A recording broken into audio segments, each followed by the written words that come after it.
Welcome, Wapham Crews, guys, gals, ghouls, friends, fiends, foes, whoever else may be listening beyond the Omniverse tonight. Secure your tinfoil hats, buckle down tight, and hold on loosely as we soar over the rocky tops of the La Platas on a rocky mountain high, get sucked into the vortex of the Four Corners, and settle down snugly at mile marker 420 in colorful Colorado. It is Sunday, July 23rd. Monday, July 24th, for those of you across the pond and beyond. Good morning, good afternoon, and good evening to you, and welcome to We Are Paradox Media's Late Night in the Rockies. I'm your host, TessaTNT, and we are broadcasting live from the Mile High Clubhouse tonight. I'm so glad you could join us. If you're listening to us live right now, you may be listening to us on KPNL Radio, which you can find at KPNL Radio at kpnl-bb.com. You may also find us on eTalk Radio, which you can find at etalk.tv/radio. We are also live on Facebook, Twitch, as well as YouTube under We Are Paradox Media. If you want to listen to us in your free time, whether you're working it or working out, please tune in once more under We Are Paradox Media at Spreaker, Twitter, Spotify, Apple Podcasts, Google Podcasts, iTunes, iHeartRadio, CastBox, Tumblr, SoundCloud, TuneIn Radio, Deezer, Podcast Addict, Podcast Chaser, and Podvine. If you don't mind, mosey on over to our YouTube channel, which you can find under We Are Paradox Media. Please give us a like on any video that you've watched or listened to, and please feel free to subscribe. Give that bell a little tickle, that way next time we have a show come up, you will be made privy to it. So unfortunately, our guest for this evening could not make it. His mom got sick and was running a high temp, and he had to take her to the hospital. So we're going to be rescheduling that. So tonight I wanted to try something a little different. So we are going to be doing story time, but I also had a few videos that I have sent to myself in the past. Unfortunately, some of them have been taken down either by the poster or it could be perhaps by YouTube because of violations of community standards. But we do have some good ones, so let's see how this works. So I'm going to present, I'll have one pulled up, and I don't know, it cracks me up. So AI, I'm not a big fan, but this is AI-generated voice of Joe Biden. And, I'm not really into politics, but I thought this was funny as hell. So let's see. Share screen. Let me go on over here. It says to use 2 monitors, but you're right. Oh, I'm serious. Look at these fucking shit birds. We can't let them back in, smearing shit on the walls of democracy. Now, hey, I know I'm old as fuck. I get it, America. I'm tired. I make Al Pacino look like Timothy fucking Chalamet. I know I wasn't your first choice in 2020. Hell, I wasn't my first choice. You think I like getting a syringe of B12 plunged in my ass every morning just to stay alert enough to run this country? Shit, no. But these are the cards we're dealt, Jack. I'm gonna be so hopped up on goofballs and cocaine, I'm gonna make Don Jr. look normal. Reality is I can't step down and let who? Kamala run? Have you seen her as Veep? Get the fuck out of here. My priorities in 2024. Number one is I'm not the guy who sent a violent clown brigade to kill Nancy Pelosi. So all I can say is a vote for me is a for more fascism today, or as long as this ticker keeps pumping a minimal amount of blood for conscience. And if you can't tell this is an AI-generated voice, then lots of luck in your senior year. It's hilarious. I found that to be very, very funny. All right, here's the next one. It's not showing up. Let me see. Maybe I just press play on it. So this is one that I've been telling you guys about that I find very intriguing. I read about this a long time ago, and at first this place was discovered by certain people that were roaming about the Grand Canyon, but now they have it blocked off once more, and people are all up in there. Um, let's see, how does this work? There's paleontologists, there's people who check this stuff out, and it's pretty intriguing.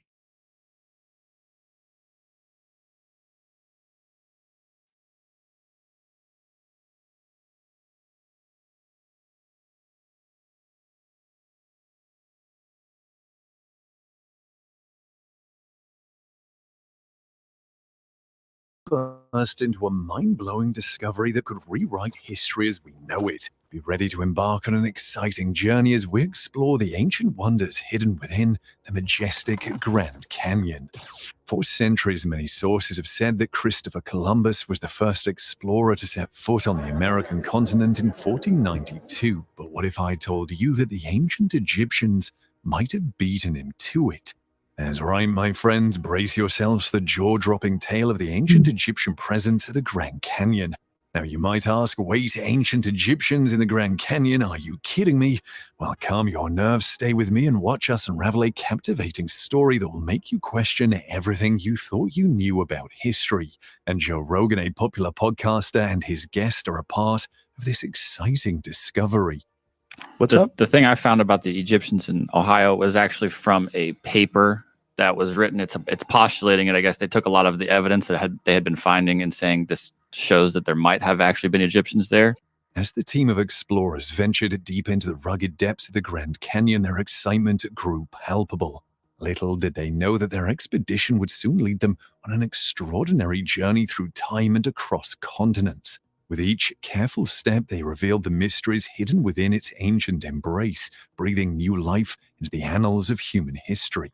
After years of meticulous planning and research, the team finally identified a series of abnormal geological formations that hinted at the presence of hidden chambers. Armed with cutting-edge technology and an insatiable curiosity, they began their painstaking excavation. Hours became days, days became weeks as they carefully removed layers of sediment and uncovered the secrets that lay dormant for centuries. And then it happened. A hidden entrance concealed by time emerged before their eyes. With bated breath, they stepped into the enigmatic abyss, their headlamps casting eerie shadows on the walls that held the secrets of a bygone era. As the beams of their lights danced across the walls, their eyes widened in astonishment. The air was thick with anticipation, for they did not prepare for the staggering sight that awaited them. So many relics that spoke of a distant and unexpected connection between the Grand Canyon and the ancient land of Egypt filled the chamber. The first That's pretty intriguing because this reminds me a lot of the Anasazi Pueblos, ancient Puebloan ruins. So it makes me wonder, is there something hidden at Mesa Verde that has not yet been discovered? artifact to capture their attention was a well-preserved ancient pottery adorned with intricate patterns and symbols. Its craftsmanship mirrored that of ancient Egyptian pottery, leaving no doubt about its origin. The team carefully gathered these fragments, their fingers trembling with reverence as they realized the magnitude of their discovery. But it was the discovery of hieroglyphs etched into the walls that sent shivers down their spines. The walls had a tapestry of symbols meticulously carved and preserved over time. Scenes of majestic pharaohs, sacred rituals, and mythical creatures unfolded before their eyes, as if transporting them to the banks of the Nile itself.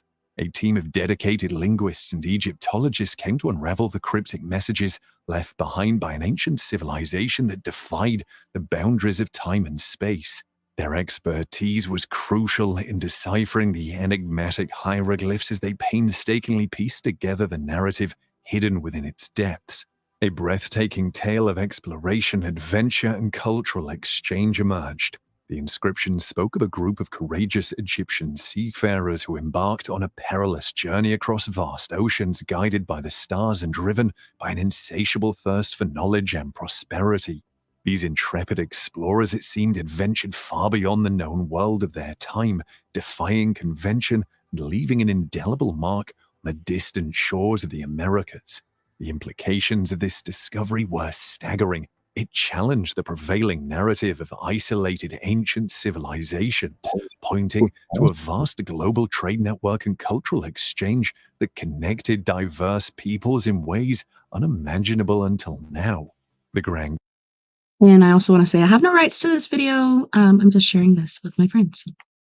Canyon is a geological wonder and a portal to a world where boundaries are blurred. It is where ancient cultures converged. With each artifact and inscription uncovered, the team became excited, their imaginations ignited by the vast possibilities. They wondered if this newfound connection between ancient Egypt and the Grand Canyon was merely the tip of the iceberg, hinting at even deeper layers of interconnectedness between civilizations. This extraordinary revelation forced historians and archaeologists to reconsider their understanding of human history. It shattered the notion of isolated civilizations, challenging the boundaries of what was previously deemed possible. The ancient Egyptians, known for their magnificent pyramids and rich culture, were now woven into the intricate tapestry of the Americas, forever altering the narrative of our shared past. Their groundbreaking findings sent shockwaves through the scientific community and ignited public imagination. It sparked a renewed sense of wonder and curiosity, driving explorers and researchers to venture into uncharted territories, looking further for more revelations. The world watched with bated breath as the Grand Canyon, once thought of as a geological marvel, transformed into a gateway to a hidden world of ancient secrets. As the expedition concluded and the explorers emerged from the depths of the Grand Canyon, they carried with them artifacts and knowledge. They also brought home a profound sense of awe and humility. They had stood on the precipice of a paradigm-shifting discovery, forever altering our understanding of human civilization. This exciting discovery rewrote the story of the ancient Egyptians, and the echoes of their legacy now reverberated across the vast expanse of time. The presence of ancient Egypt at the Grand Canyon had indeed changed everything. It reminded us that beneath the layers of sand and stone lie stories waiting for someone to unearth them, tales that can reshape our perception of who we are and where we come from. The Grand Canyon proved to be a breathtaking natural wonder and a living testament to the intertwined tapestry of human history. And as scientists continue to delve into its depths, who knows what other secrets it may yet unveil, inspiring generations to come with its timeless allure. And as I had to stop it there. A few scenes ago, there's shapes in the Grand Canyon, and some people think there may perhaps even be a pyramid there that has kind of gone to shambles because, of course, they're going to be using red rock instead of granite or whatever they used in Egypt. But they're saying the same thing about Antarctica, that they're thinking there's a pyramid up there as well. As the excavation efforts continued, an astonishing find emerged, a series of interconnected tombs nestled deep within the rocky recesses of the canyon. The tombs, adorned with intricate carvings and adorned sarcophagi, held the remains of ancient Egyptian nobles and their precious belongings. It was as if the Grand Canyon had transformed into an unexpected outpost of the Nile Valley, where the secrets of a distant land entwined themselves with the untamed wilderness of North America. The archaeologists and forensic experts worked tirelessly to study the contents of the tombs. The richly decorated sarcophagi revealed a meticulous preservation of the deceased, showcasing the ancient Egyptians' deep reverence for the afterlife. Intriguing artifacts such as amulets, jewelry, and even fragments of papyrus scrolls provided glimpses into the daily lives and spiritual beliefs of these individuals who found themselves so far from home. The scrolls, painstakingly restored by a team of dedicated specialists, opened a gateway to a forgotten era. They documented the astonishing tale of a group of courageous Egyptian explorers who, driven by a hunger for knowledge and adventure, adventured across treacherous seas to reach lands beyond the horizon. Their journey, fraught with danger and uncertainty, led them to the rugged beauty of the Grand Canyon, where they sought solace and a new beginning. The scrolls tell of cultural exchanges, shared knowledge, and an unexpected harmony between the ancient Egyptian and the indigenous peoples of the Americas. These ancient seafarers, it seemed, had not only left behind a physical legacy, but also imparted their wisdom and customs to the native tribes, forever altering the tapestry of their culture. And as the world observed the magnitude of these discoveries, questions arose about the lasting impact of this ancient encounter. How had the presence of the Egyptians influenced the development of the indigenous civilizations? What knowledge did it share? These questions ignited a global conversation about the interconnectedness of human history, highlighting the rich tapestry of cultural exchange which many people overlooked for centuries. As the discoveries of the Grand Canyon continued unfolding, they reminded us that pursuing knowledge knows no bounds. The ancient Egyptians journeyed across the seas and expanded the horizons of human possibility. Their presence at the Grand Canyon opened a portal to the mysteries of the past, redefining understanding of history and forever changing how we perceive our shared heritage. The echo of ancient Egypt reverberated through the canyons, carrying whispers of a forgotten time and the promise of further revelations. The Grand Canyon had become a pilgrimage site for seekers of truth, a testament to the enduring power of exploration and the unending capacity of humanity to uncover the wonders of our world. In the wake of the extraordinary discovery of the Grand Canyon, the world stood in awe on the precipice of unraveling an enigma that defied all previous understanding. The presence of ancient Egypt in this remote corner of North America sent shockwaves through the scientific community and ignited the imagination of the masses. It was as if a forgotten chapter of history had resurfaced, challenging everything we thought we knew about the ancient world.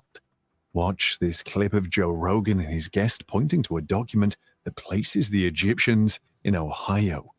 There. What's from 1937? That's when the guy was, I think, born. This is 40 years ago. Oh, so wow. That amulet was brass, apparently, and it was found near Cincinnati. And where I actually think it might have been traded out, because there was some stones that have been found in various parts of the world that are from specifically Ohio, because it's like a rainbow shale used like arrowheads and stuff a long, long time ago. Like that area was used to make weapons, like the first 12,000 years ago when the first people were kind of in North America.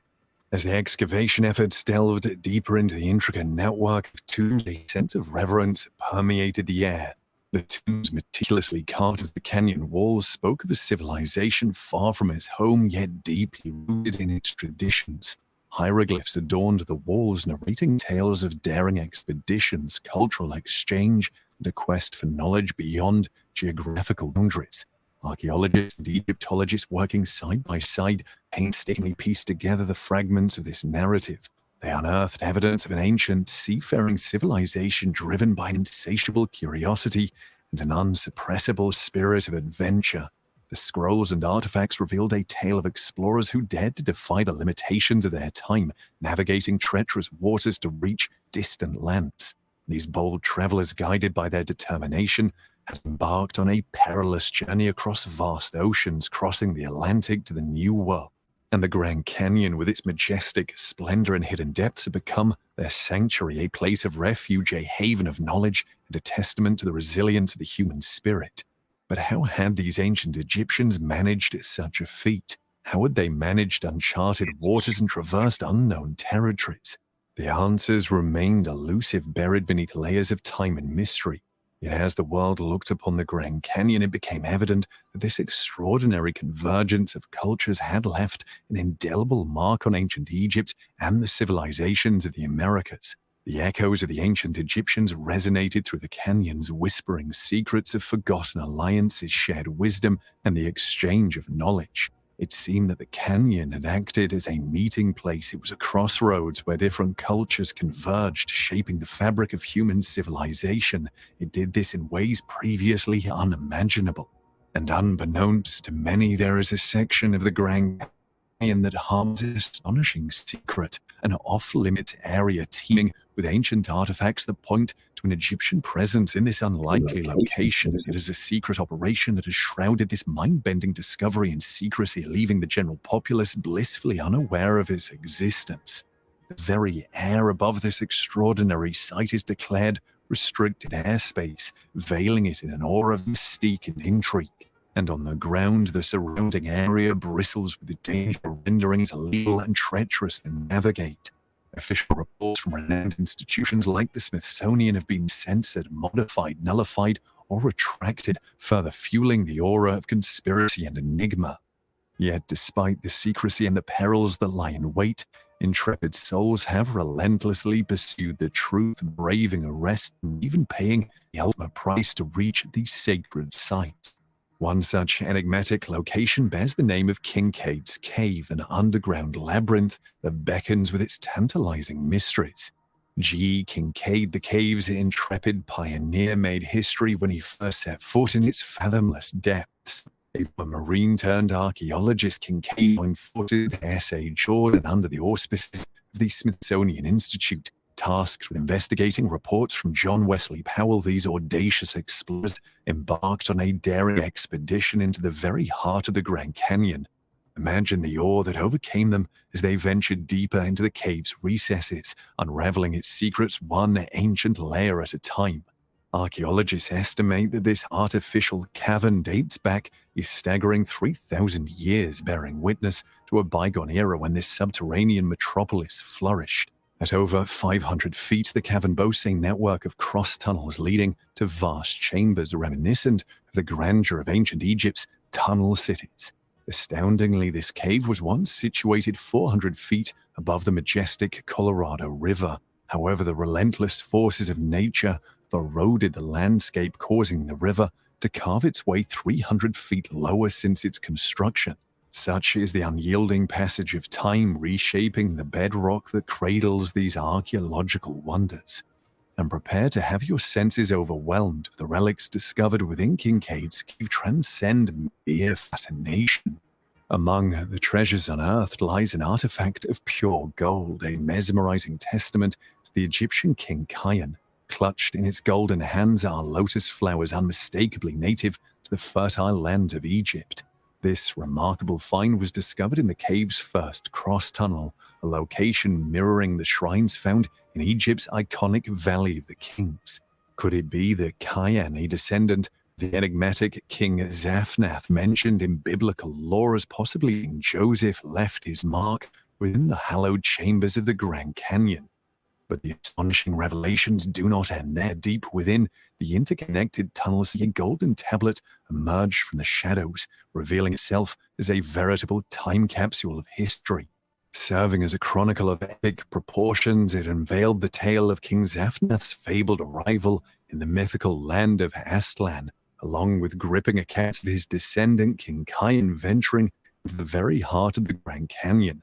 Imagine the weight of history pressing upon your shoulders as you stand on the precipice of this paradigm-shifting discovery. The ancient echoes of Egypt reverberate through the canyons, rewriting the very foundations of our understanding. Many people have revered the Grand Canyon for its breathtaking natural beauty, but now it stands as a testament to the remarkable intersections of human civilizations across time and space. Joe Rogan and his guest point to an article on the Smithsonian Institute. Wait, Egyptian? Yeah, the Smithsonian published some stuff in 1909, Oh, wow. I guess, that where all this came from. There was an article that got written, and I don't know how much of it they proved or was proven or was just newspaper. It's like bait back in the day. Look at this. Even more amazing, the artifact didn't match up to anything on. Look at the size of it. Like, they could fit 50,000 people inside this place. This is insane. Own record. Rather than appearing to be of Native American origin, as one might expect, the object had distinct Egyptian or Tibetan designs. Mm-hmm. Deep within the vaults of the prestigious Smithsonian Institute in Washington, D.C., some of the most precious relics from this fabled canyon are proudly displayed, tantalizing fragments of a forgotten past. Among them are the gleaming golden artifacts from Kincaid's Cave and the cryptic Egyptian urns from Powell's Cave, testaments to a history far more profound than we ever imagined. But what became of the other relics? Oh, the mysteries that remain. Countless artifacts disappeared, eluding the grasp of photographers and documentarians. Their fate shrouded in the veil of uncertainty, these relics hold secrets untold, waiting for a brave soul to unearth their hidden truths. The adventurous John Wesley Powell was a pioneer of exploration and archaeology. He was the one who set his sights on the Grand Canyon, fueled by an insatiable hunger for knowledge. Partnering with the Native American guide Jacob Vernon Hamblin, Powell embarked on an audacious journey that would forever alter our understanding of the canyon's past. Powell, a revered figure in the annals of American exploration, served as a trailblazer for the U.S. Department of the Interior and directed the illustrious Bureau of Ethnology at the Smithsonian Institution.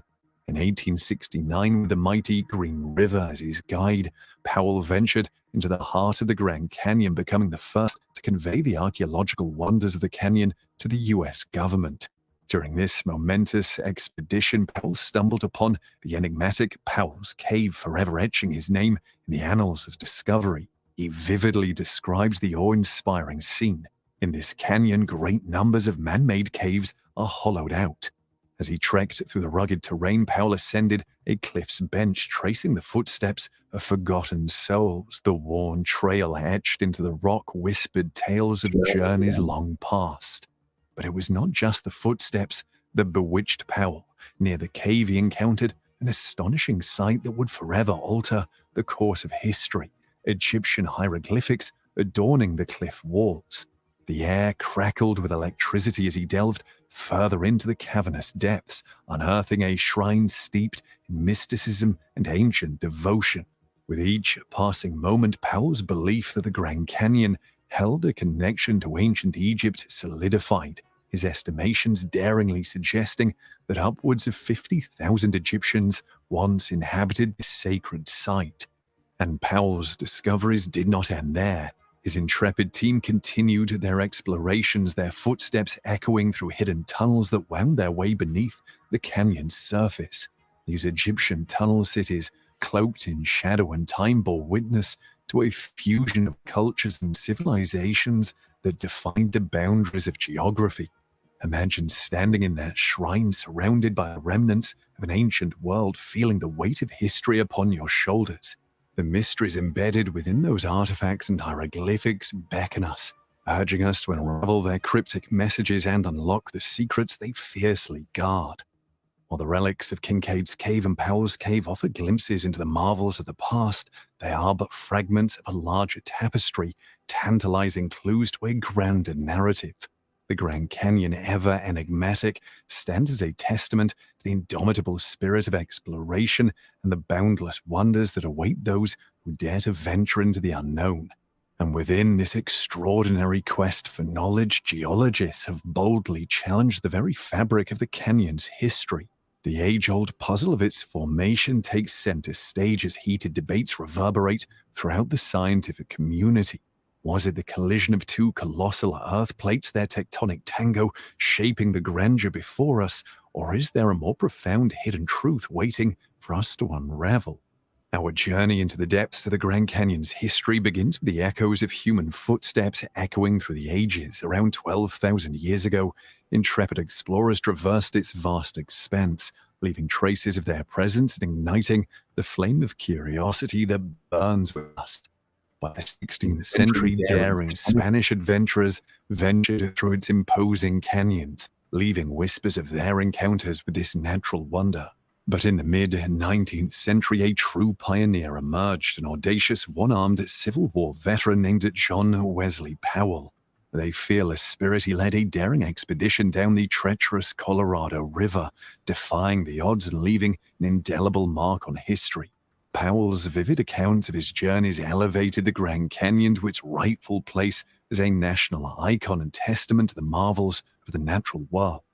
Today, the Grand Canyon is a magnet for explorers and adventure seekers alike, drawing 6 million visitors each year. It's become the second most visited national park in the United States, eclipsed only by the accessible majesty of the Great Smoky Mountains. Visitors from around the globe converge upon its precipices, their jaws dropping in awe at the sheer immensity and kaleidoscope of colors that paints the canyon's walls. But it's not just its breathtaking size or the magnificent palette of hues that captivates the human spirit. This exciting geological history embedded within its very core electrifies the mind of scientists and enthusiasts. Over 2 billion years ago, when our planet was a cauldron of geological chaos, the Grand Canyon emerged from the dramatic collision of Earth's tectonic plates. Like an ancient battleground, rows of volcanic islands clashed and fused, forming a complex mosaic of rock layers that would one day sculpt the iconic canyons we behold today. Yet the Grand Canyon's narrative takes an unexpected turn, as if someone tore a chapter of its geological chronicle from the annals of time.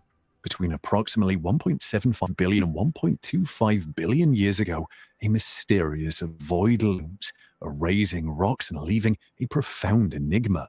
Erosion, the ruthless sculptor of landscapes, had wiped away these ancient formations, leaving us with fragments of a forgotten tale.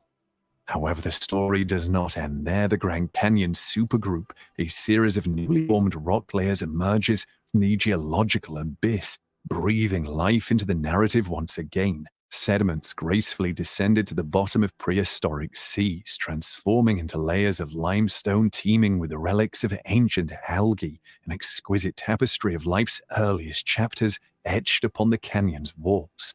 But the supergroup's tale takes an unexpected twist, a revelation that shocks the scientific community. Enter Karlstrom and his team of researchers armed with cutting-edge technology and an insatiable thirst for discovery. They sought to unlock the secrets of the 60-mile formation, one of the canyon's rock layers which had long eluded precise dating. They uncovered a seismic revelation that rocked the very foundations of our understanding. The age of the 60-mile formation, once believed to be approximately 650 million years old, was now unveiled to be a mere 508 million years, a startling revelation that placed it firmly within the younger Grand Canyon supergroup. This newfound ignites a fire within Karlstrom and his colleagues, preparing them to decode the mysteries above the 60-mile formation. With the keys to the canyon's geological clock in their hands, they endeavor to unravel the speed of flooding occurred at the rapid formation of the rock layers that grace the canyon's towering walls. As the sun sets over the ever-changing landscapes of the Grand Canyon, its geological secrets continue to emerge from its time. Each discovery, every revelation, serves as a test of our unyielding determination to uncover the wonders beneath the surface of our world.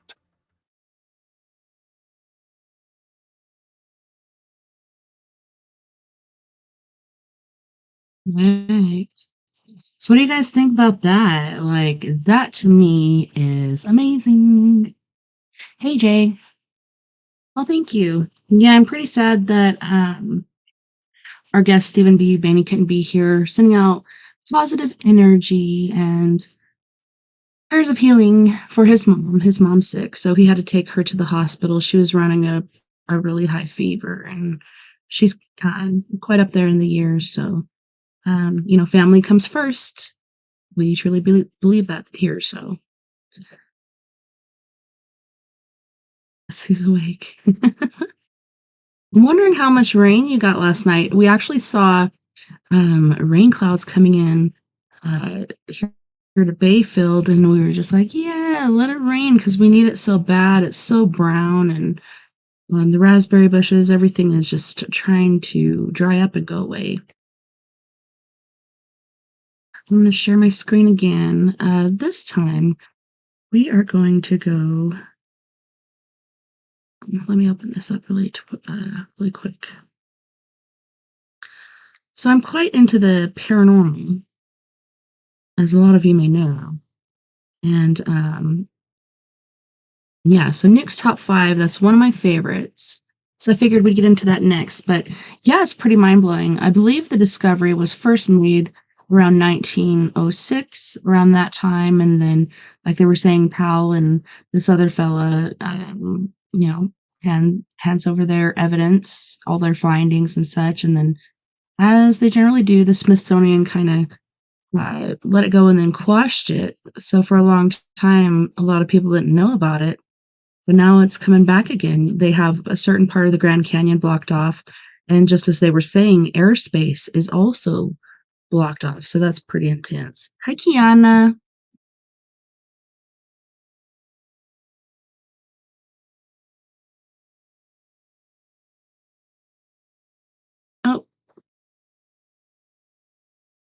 I spelled it wrong. Once it pops up, I'll delete it.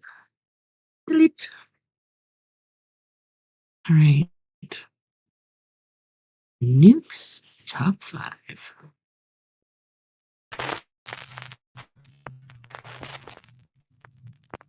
Top 10 ghosts caught on camera. Something in the sewer.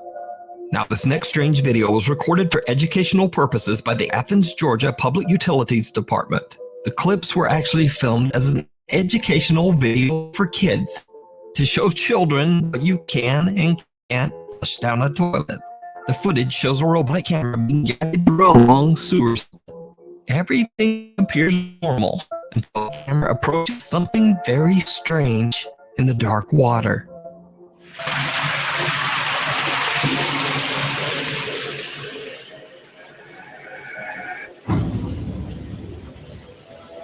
Something that almost looks like a small headless pale torso appears to be disturbed by the camera, and a creepy looking hand seems to reach out and attempt to grab at the lens.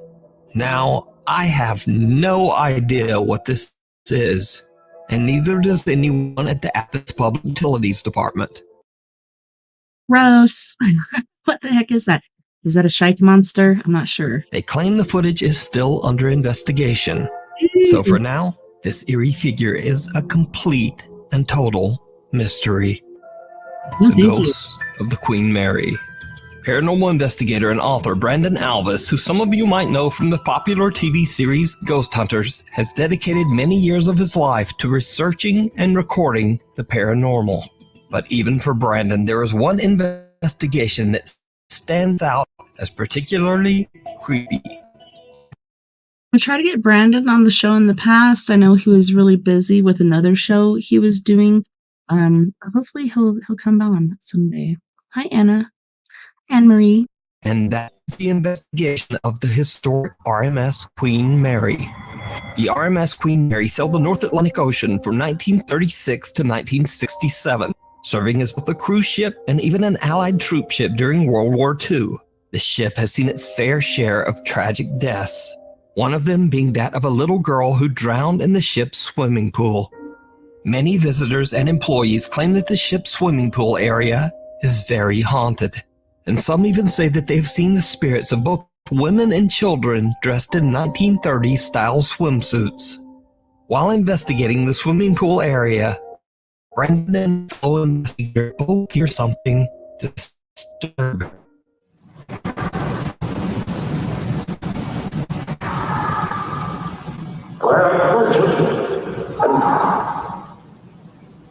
Come closer. No way. Yeah. An unknown voice yells out from somewhere nearby.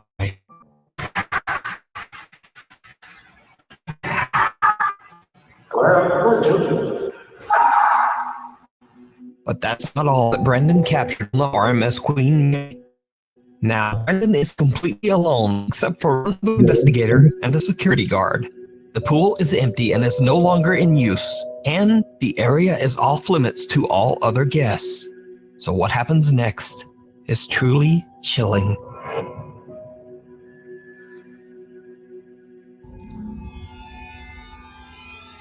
Did you see it? I saw it. That was creepy AF. Someone or something can be seen in one of the swimming pool changing stalls. The chilling figure appears to have glowing eyes as it watches the small group from the shadows. Brandon says that they did not see anything at the time of the recording. So just who or what is lurking in the dark? Let me know what you think. You can read about Brandon Alvis's spooky experiences while investigating haunted places in his new book, Elements of a Haunting. Cradle Creeper. Proud parents Kaylee and Stuart have a TikTok account dedicated to their newborn daughter, Rin May. The account usually chronicles happy experiences from the young family's life. So when this next video was posted, their viewers were shocked.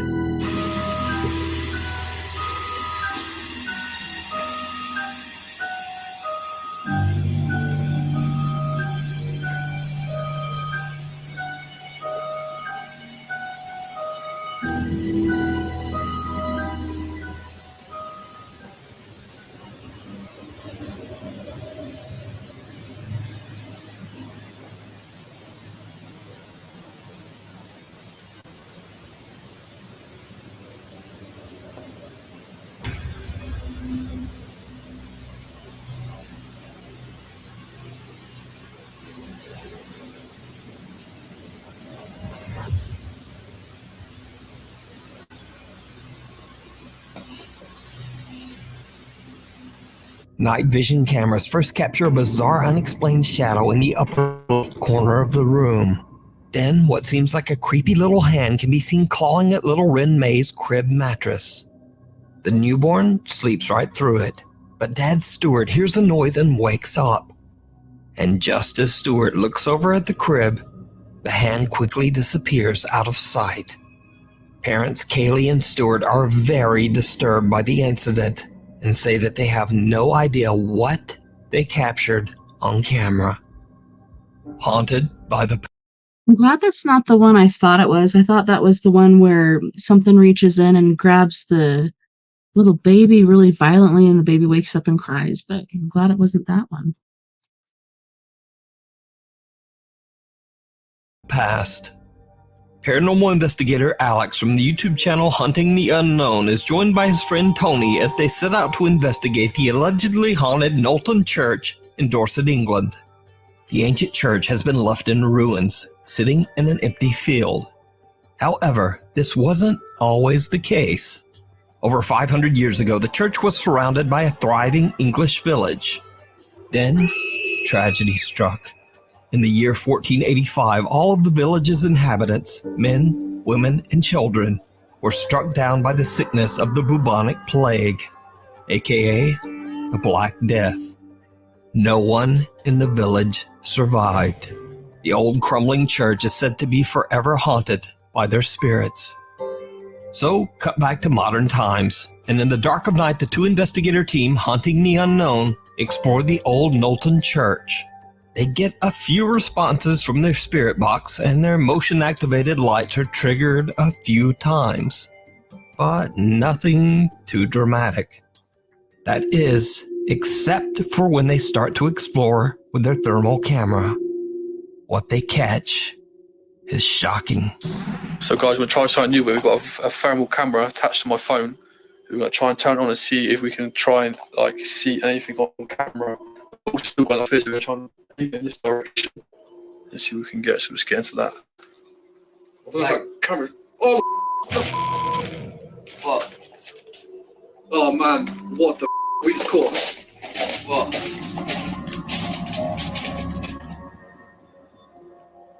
What the? What the? Is that? Oh no, wait! Literally just there, mate. There we go. Did they just catch something running away? That's pretty interesting. It's there. Whatever it is, it's there, bro.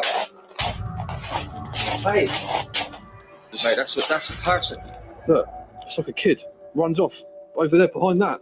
Yeah, like here. Over in the corner. It runs off here, and it goes like that into here, doesn't it? Yeah. What the man? Wow. A childlike figure can be seen running past Alex and then disappearing right into a solid stone wall. The investigators are shocked by their capture of what appears to be a child spirit running around in the church. So could this be the ghost of a little boy or girl who was one of the tragic victims of the plague so many centuries ago? Let me know your thoughts down below.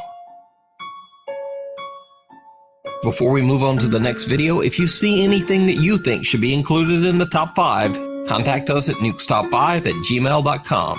The Newburn Haunting.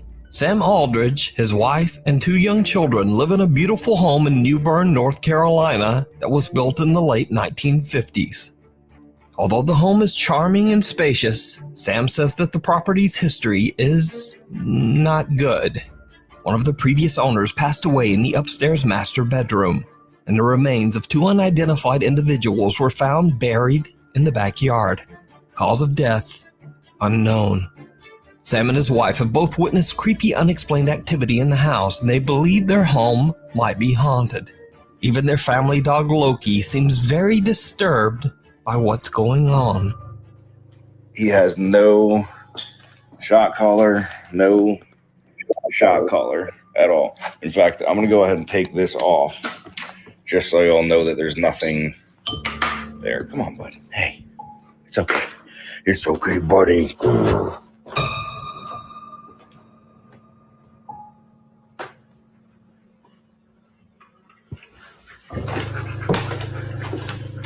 Tail down.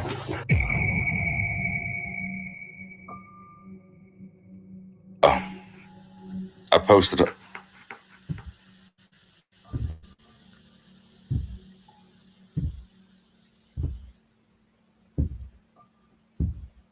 See, me and him both heard that.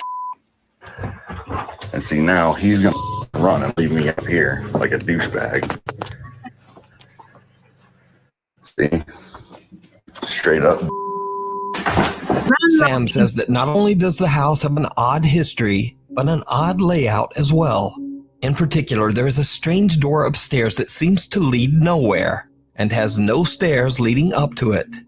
In a video, as Sam explains where the door is located, he captures something downright creepy. You can kind of see just how high up that door actually is if you're on the bottom floor. Yeah, you're looking at 10 plus 8. So you're looking at least 18 feet from your feet coming down. Why the f? A strange shadow figure can be seen and two different voices can be heard seemingly speaking to Sam. If you're on the bottom floor, bottom floor, bottom floor. Why the f? Sam has no idea what he just captured and simply explains that the area behind the door is attic storage space. Oh, one night Sam begins to hear strange sounds throughout his house. He hits record on his phone and goes to investigate. And that's when he sees something that shocks him to his core.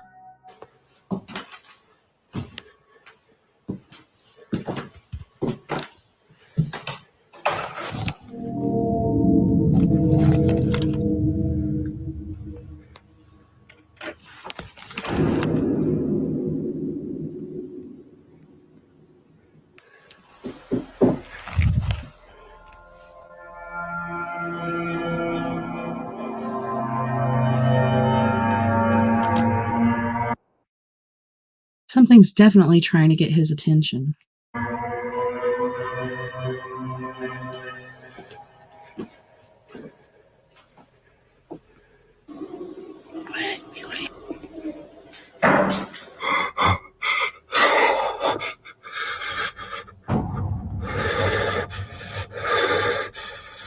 Holy. What looks like creepy, glowing, wide-set eyes seem to appear out of the darkness, peering at Sam as he stares back in terror. Whatever it is, then just seems to disappear. And that's not all that Sam has captured inside his haunted home. The creepy activity even starts to occur in the middle of the day.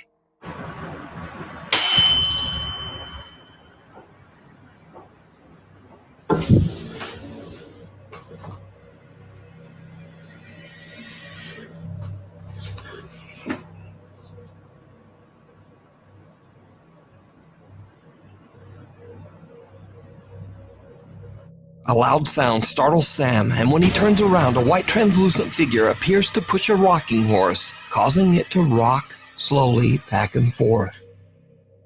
Now, with all this collected and highly disturbing footage, of course Sam's TikTok following is undecided on whether to believe his story or just write it off as another elaborate TikTok hoax. So is it real supernatural activity, or just some very good editing? As always, I leave that up to you to decide. I don't know, I'm thinking burn it.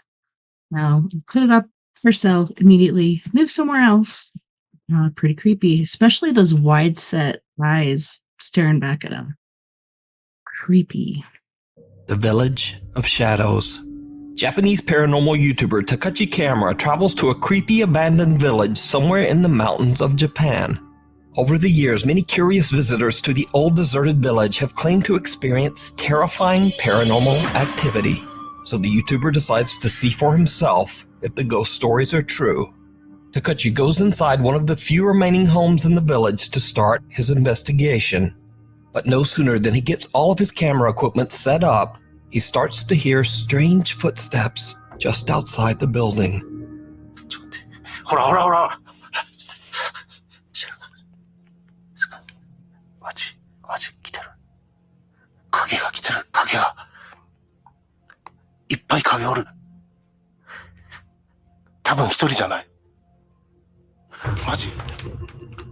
囲まれてるこれ。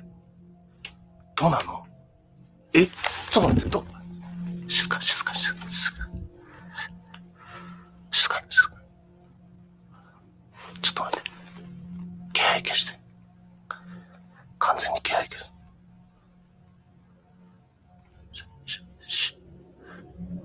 ほら。来てる。マジ。うせろ。どういう状況？Takuchi watches in horror as someone seems to be walking around his equipment just outside the abandoned home. Fearing the worst, Takuchi believes that there might be squatters or other people roaming around the abandoned village. He decides that the situation is just too unsafe and decides to leave. Now, as if that wasn't creepy enough, Takuchi has no idea that this isn't the only spooky event that he recorded that night. Later, he's checking back over his footage, and he notices that as he was recording his video intro, he caught something absolutely chilling. ちょっと待って。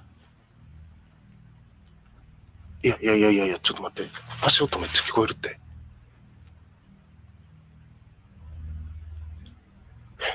嘘やろ？ちょっと待って。いや、そう。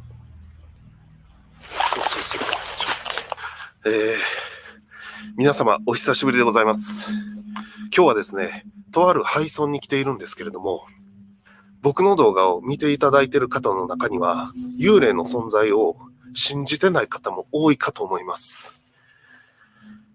僕もですね、今までいろんな心霊スポットに行って、とても危険な目に遭ってきました。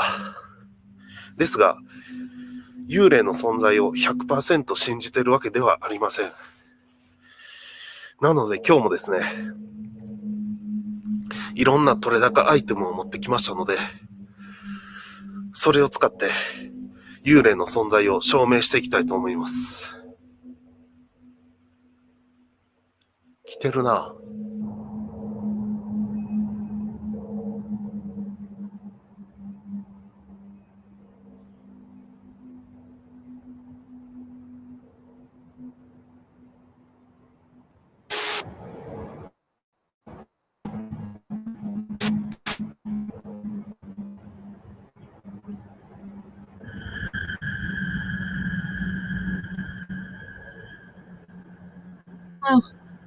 Takuchi is completely unaware that just behind him, a bizarre shadow-like figure is slowly approaching. So could it be that the paranormal YouTuber captured one of the spirits that previous visitors claimed to have seen? Or just what is this? Let me know what you think. Creeper for sure. Run, dude, run. Afraid of the dark. The following footage was shared to Reddit by a concerned father who believes that his family might be dealing with an evil presence inside their home. He says that they've all seen and heard things in their house that they can't explain. So, late one night, the static camera in their kitchen captures this eerie sound.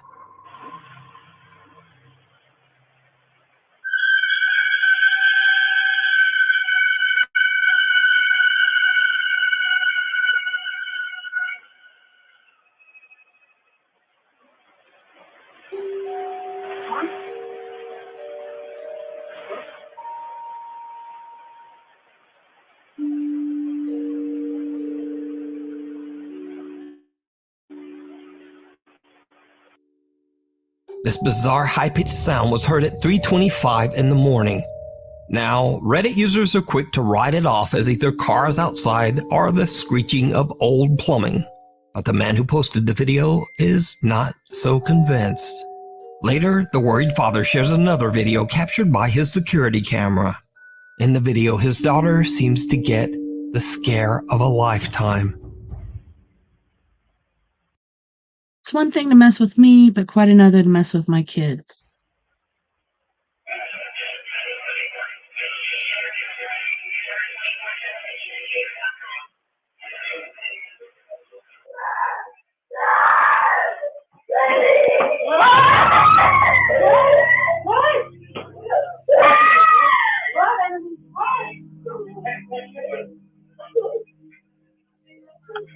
young girl is woken up when her radio suddenly turns on. The girl then claims that she saw a shadowy figure just standing in her room. She lets out a piercing scream as she jumps from her bed and runs to her parents' bedroom. Her parents rush to her room to check it out, but they don't find anything. So what do you think is going on here? Is this just a child's overactive imagination or a nightmare? Or could the girl actually have seen a scary shadow figure standing in her bedroom? Either way, I believe that one thing is certain, and that is that her terrified reaction is in no way fake or staged. But you decide. The never-ending nightmare. These next creepy videos were recorded by Kathy Gallinger from the YouTube channel Paranormal Nightmares. I originally featured Kathy years ago after she began to experience unexplained activity in her home in Canada. Okay guys, so I came in my room, heard a noise, in the closet again. Closet's open, the dog hasn't left. Let's see what you hear.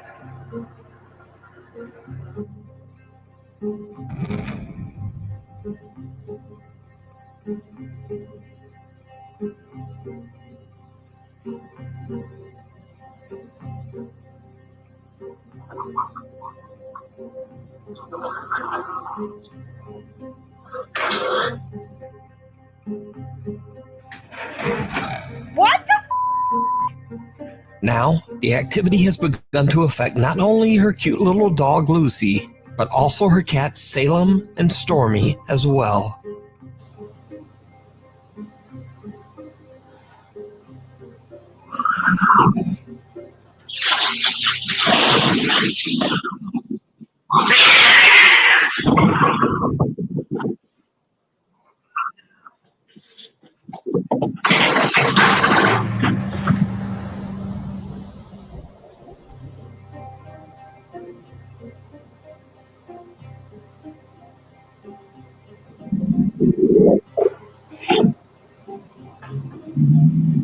Stormy violently hisses at something that we can't see and then jumps onto the kitchen counter to hide. Now, maybe this footage can simply be explained away as a cat just being weird. But this next clip is a lot harder to explain, and this time it's Kathy's other cat, Salem, that is caught in a quote, paranormal nightmare.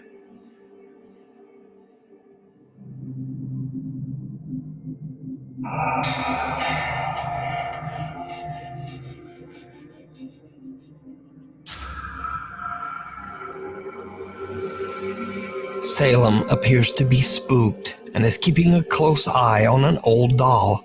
Then an ominous dark cloud of smoke appears out of thin air, frightening the cat and sending it dashing away in fear. Kathy believes that her collection of antique dolls might have spirits attached to them. She thinks that these spirits might be causing the terrifying activity in her home. But what do you think? I highly recommend checking out Kathy's YouTube channel, Paranormal Nightmares, where she shares the many captures of supernatural activity in her home, lurking outside. TikTok user Bruno5M claims that he and his family often see strange things around their farm in Tucumán, Argentina, including the mysterious figure of a young girl dressed all in black, roaming the countryside. One night, without the family knowing, Bruno's young sister sees something outside her window, moving around in the dark. Inexplicably, she sneaks out to record all on her own. And needless to say, it did not go well. Hola chicos, estoy grabando este video porque mi papá y mi mamá se fueron a comprar una cosa en el almacén y mi hermano Seban está en la pieza, pero yo sentirlo alojado por acá. No sé qué está pasando, pero quiero tratar de grabar. ¡Ah! Miren eso.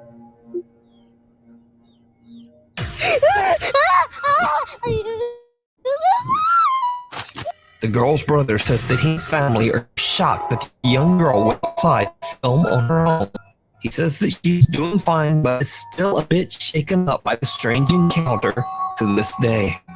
So what do you think this creepy figure with glowing eyes could be? Paranormal or not, I leave it to you to decide.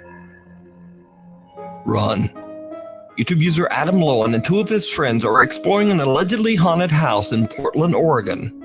He says that he has heard strange, unexplained noises there in the middle of the night and has even seen things moving around in the dark. They plan to record proof of what Adam believes to be paranormal phenomenon. It did not go well. Turn on your flashlight. Okay. No, but seriously, if you die, I have to go home, and that's not very fun. No, that's hilarious. They locked it. What? It's so locked. You think this is scary? I'm the one who has to walk back by myself. Say that. Dude, somebody's told to live down here. All right, wait. We're okay. What are you doing? Is it on? Yeah, what's going on? All right. Dude, I'm not going in. I'm not going in. No. Nicole, I think you should go. Go. Dude, there's spider webs. All right, dude. Please. Afraid of spiders. Dude, come on. What? All right, go. All right, let me get some footing here. It's kind of hard.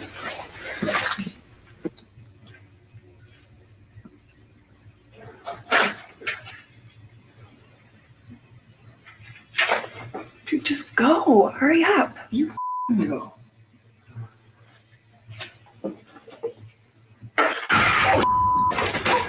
Dude, what the what was it? Get it, go. A white shapeless apparition scares the out of them as it screeches out of a doorway, and the three friends run out of the house in abject terror. Now, this original video was uploaded way back in 2008, but to this day, Adam says that he has no explanation for what happened that night. Adam's never posted another paranormal video on his channel. He says that since that night, he has stayed away from the paranormal and has just dedicated his channel to his love for music and video games. So is it real? Or is it all just a 14-year-old elaborate hoax? I leave it up to you to decide. Thanks for watching. So yeah, that last scene reminded me of like a scene off of Scooby-Doo where they go to run, but they're kind of like in the air for a little bit, and then they finally get to run. But yeah, that's pretty creepy.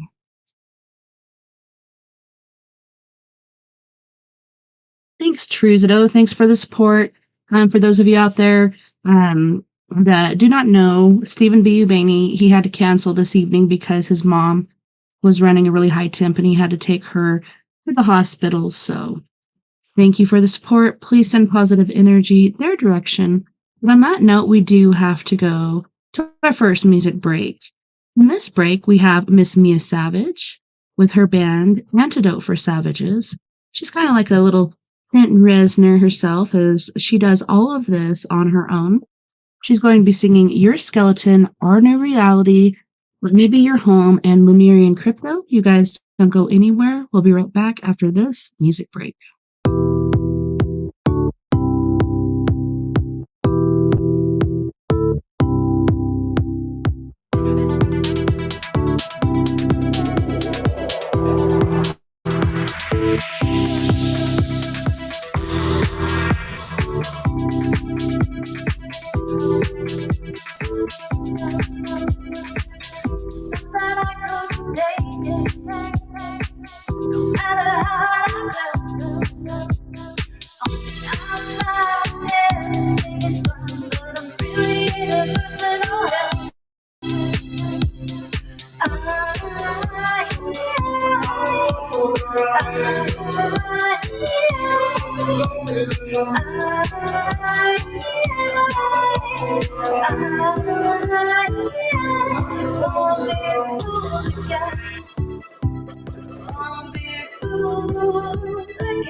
Don't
be fooled again by your skeleton. I won't be fooled again. You're not going alone. I know you'll cry. You're not going alone.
Skylines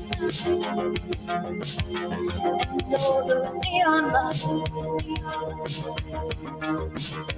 I'm flying high tonight. Where you at tonight? Run away, fall into my mystery. Don't cry, baby, 'cause I don't cry. Come with me to a new reality. You don't need him, all the shit that he brings anymore. You're mine, you're mine. Tonight, you're mine.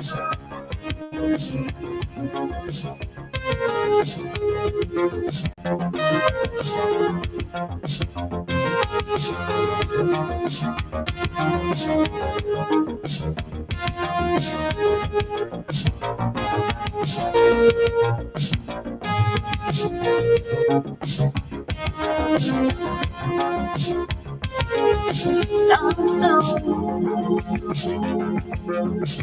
in a sea of broken hearts.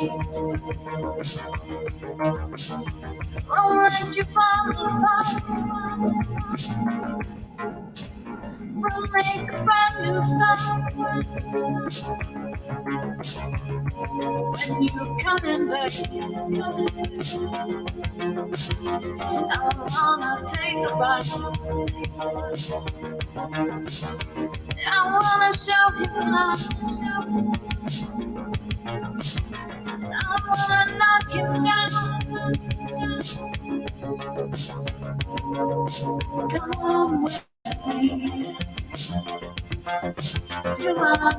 reality. You don't need all the shit that he brings anymore. You're mine.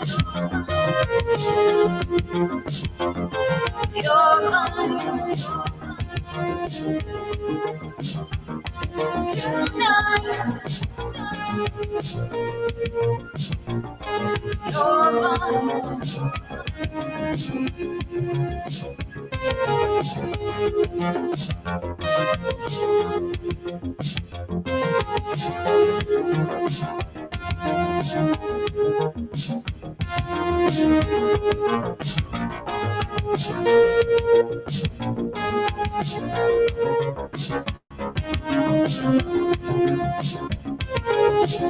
Come with me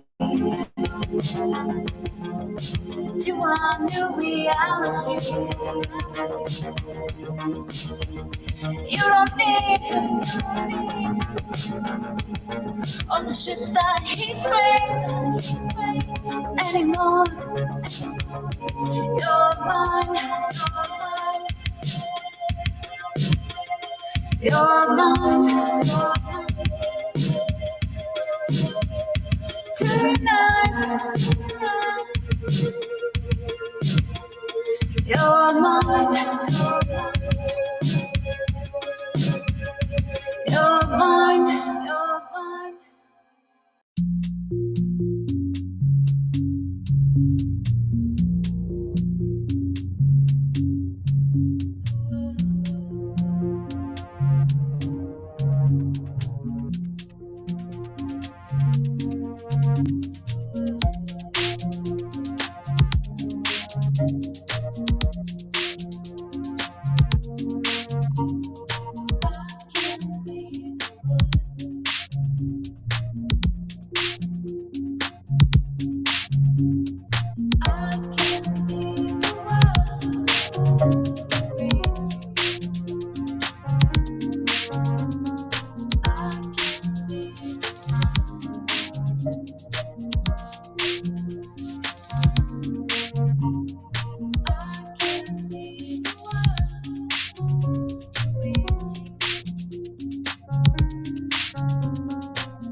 Welcome back, and thanks so much for joining us this evening on We Are Paradox Media's Late Night in the Rockies. I'm your host, TessaTNT, and I'm grateful to spend the time with you this evening. As I've said before, our guest has had to cancel because his mom got sick. She got a really high temperature, and he had to take her to the hospital. So we did video time for the first hour, and we covered an AI Joe Biden video. That was pretty funny, I must say so myself. And then, the mysteries of the Grand Canyon, as far as, they used to think that it was Tibetan originally when they discovered it. I believe it was 1906, but it was published by the Smithsonian in 1909. So we partook of that video and then ended with Nuke's Top 5, one of my faves. I know he's been going through a lot with family health as well, so he's not able to get on like he used to. Yes, story time, Truzado. So tonight, we are still partaking in this book.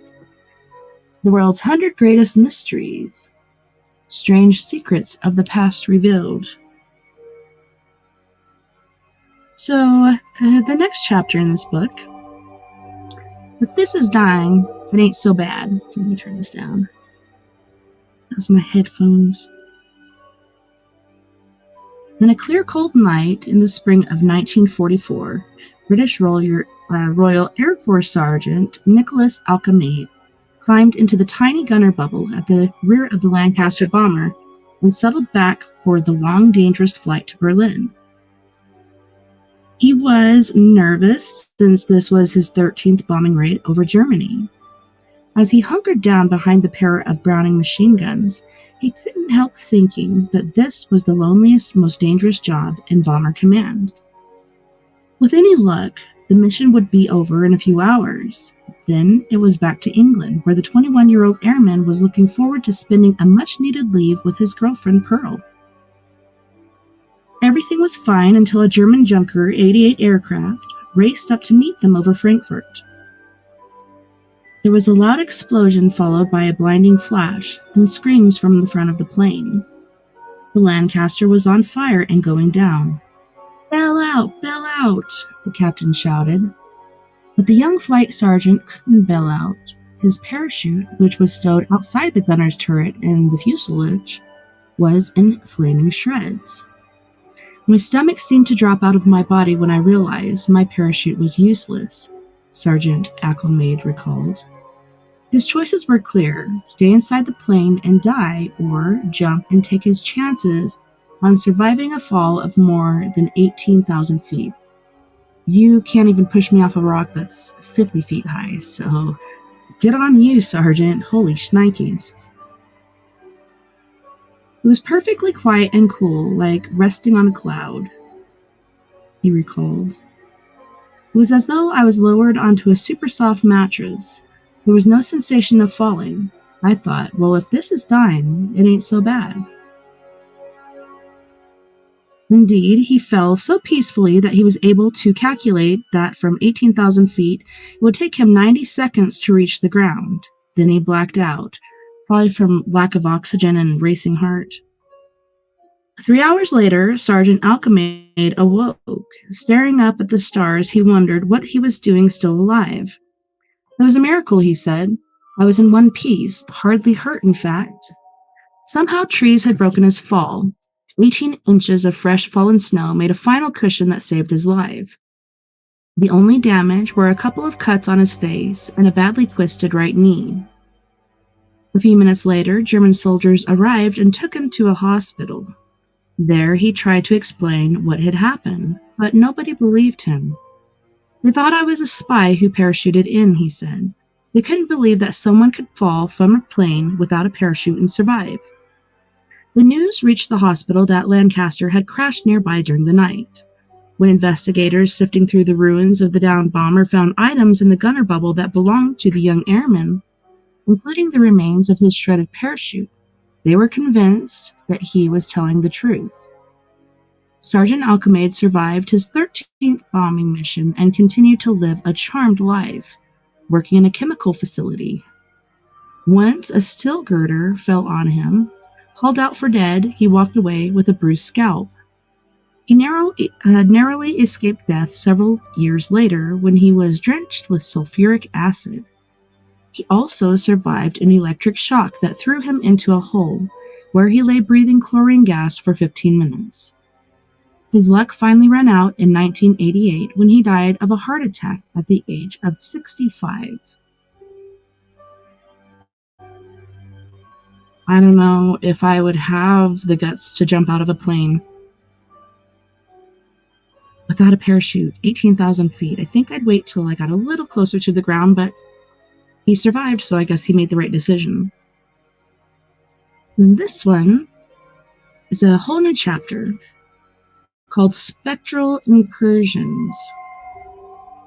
Angels in Blue and Gray. The American Civil War was a long and bloody ordeal with incredible heroism on both sides, North and South.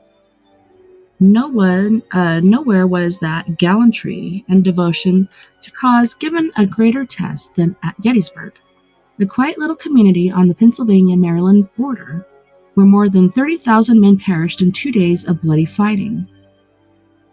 The tragic loss of so many lives in such a short time soon gave rise to stories that the battlefield was haunted by spirits of the slain soldiers.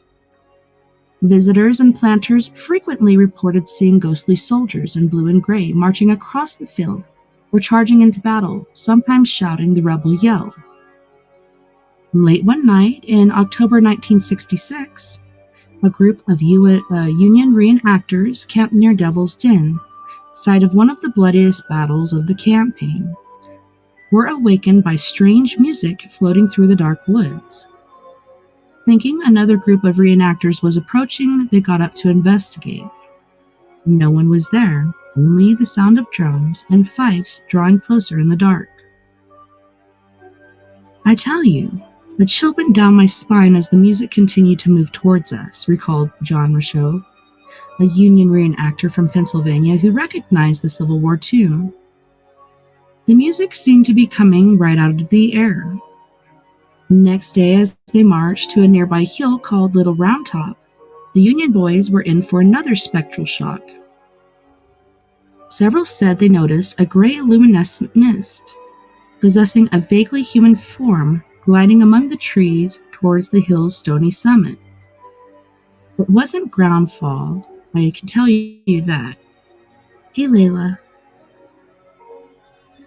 And it wasn't ground fog, Rochot said. The shape was over 5 feet tall and about a foot wide and had a sort of human shape. I'd never seen a ghost before, but I knew I was looking at one now. Some men who saw the ghost believes the phantom might have been the spirit of a Union soldier from the 20th Maine, a regiment that courageously defended the hill. Others speculated it might have been the ghost of a Confederate soldier. Rochot and his comrades are among thousands who are convinced the battlefield is haunted. In fact, say some paranormal researchers, the Civil War town and surrounding battleground is the most haunted place in America, with a long list of ghost sightings and poltergeist activity. Spectral phenomenon associated with the Civil War had been reported at other battlefields, towns, encampments, and hospitals as well. One of the most famous reportedly took place in October 1863, near Lewisburg, Virginia, in rural Greenbrier County. It was the height of the war, and the South was still reeling from bloody defeats at Vicksburg and Gettysburg. Confederacy was demoralized, and many leaders thought that only a miracle could save them now. Then it happened. At about 3 p.m., while battles raged all around the once tranquil valley, a mysterious army of phantom soldiers suddenly appeared in the sky, marching in a westerly direction. Hundreds of eyewitnesses supposedly watched the eerie procession as it continued across the hazy blue sky, finally vanished in a puff of green-tinged smoke beyond the low line of the hills. Moses Dwyer, a local planter, was sitting on his front porch when he saw them, thousands upon thousands of strange aerial beings floating into view. They were traveling in the same direction, Dwyer said in one interview. They were marching double quick, some 30 or 40 men in depth, as they crossed the valley and ascended the almost insurmountable hills opposite. Dwyer and other thunderstruck observers said the eerie army of cloud-born marchers seemed to stop as if carrying a heavy load up a steep mountain. Another witness noted the men were of great variety in size. Some were extremely large, while others were very small in stature. As they marched, their arms, heads, and legs could be seen distinctly moving.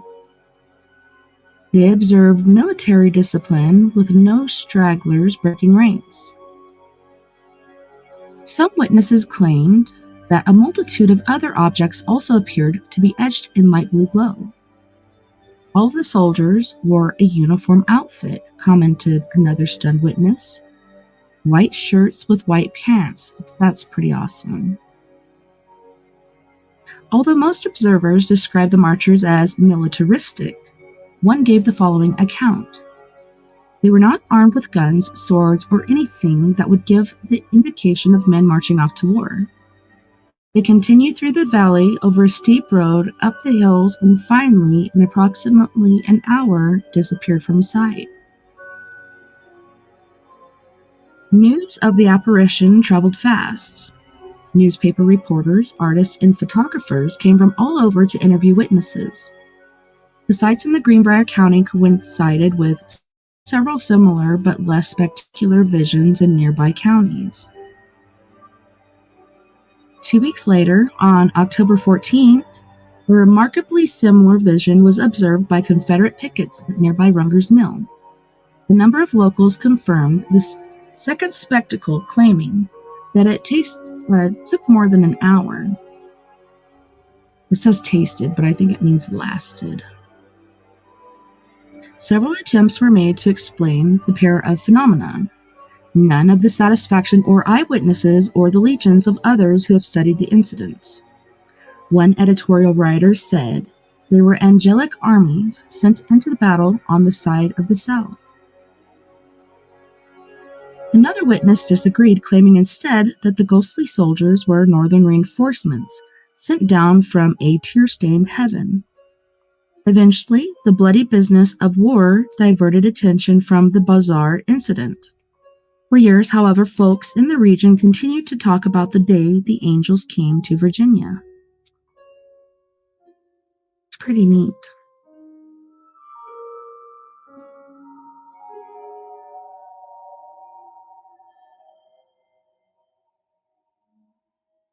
The President from Beyond the Grave. On the night of May 27, 1955, President Harry S. Truman went on national television to reveal a shocking secret. While an estimated 50 million Americans looked on, the president told interviewer Edward R. Murrow that a ghost stalked the drafty corridors of the White House. It was no ordinary ghost either. "I think it's the ghost of Abraham Lincoln walking around," the president said calmly into the camera. "Perhaps he's here to warn me about something."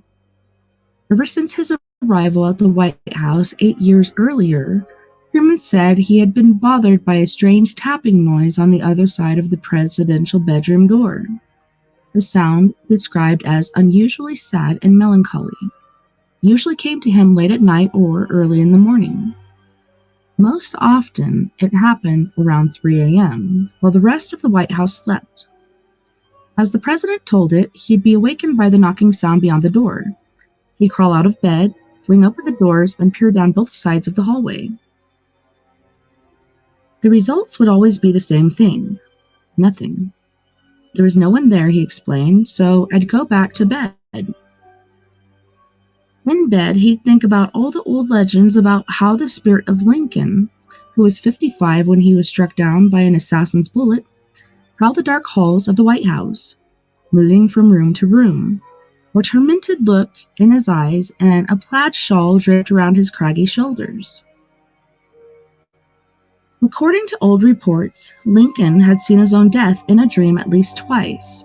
He also had visions about other unworldly events, a gift supposedly handed down to him by his psychic mother.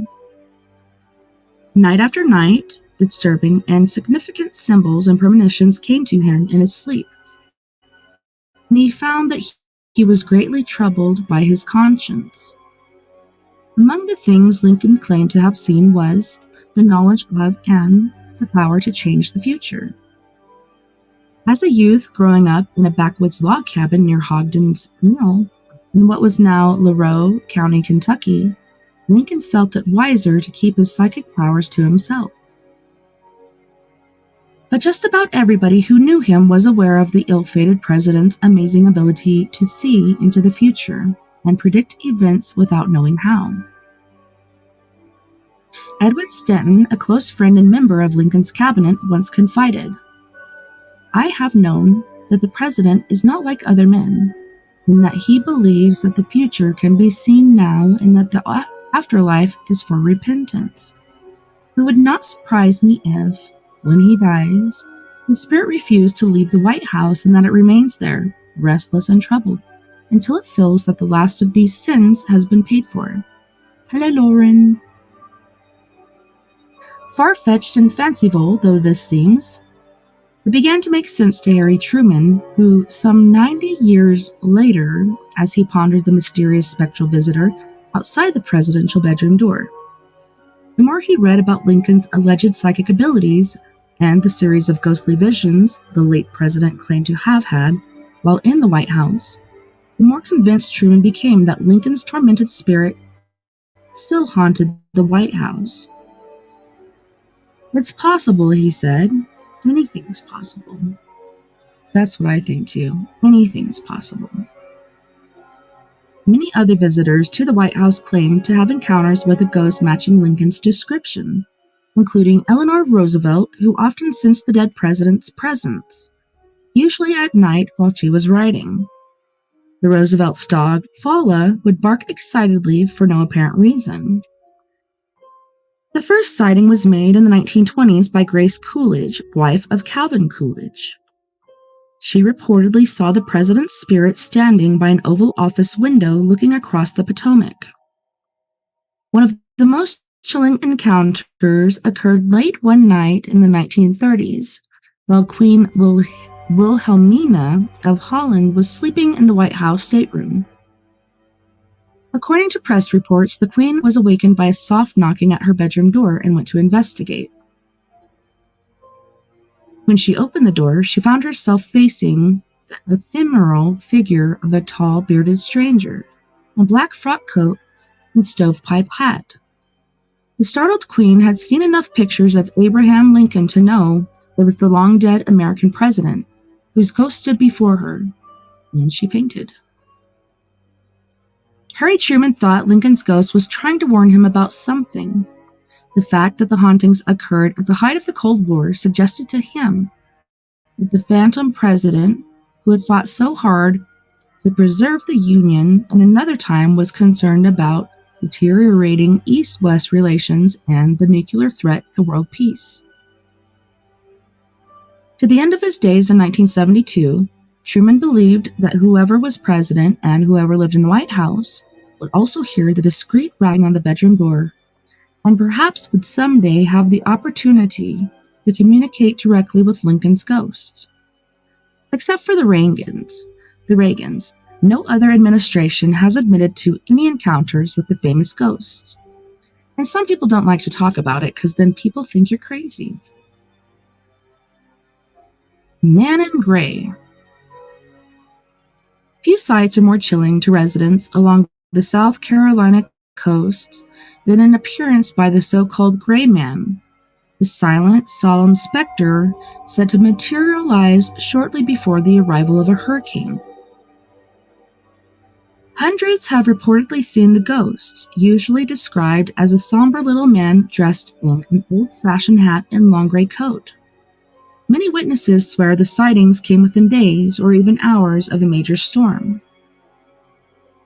"He's real," said Matt Rogers, a Boston insurance executive who vacations at Pawleys Island near Charleston. "I've seen him several times with my own eyes, so have other members of my family." Rogers said he first saw the Gray Man in 1971, the first year he rented a beachfront house. "It was early one morning," Rogers said. "I was alone on the beach, watching the waves and birds. Suddenly, I looked behind me, and there he was.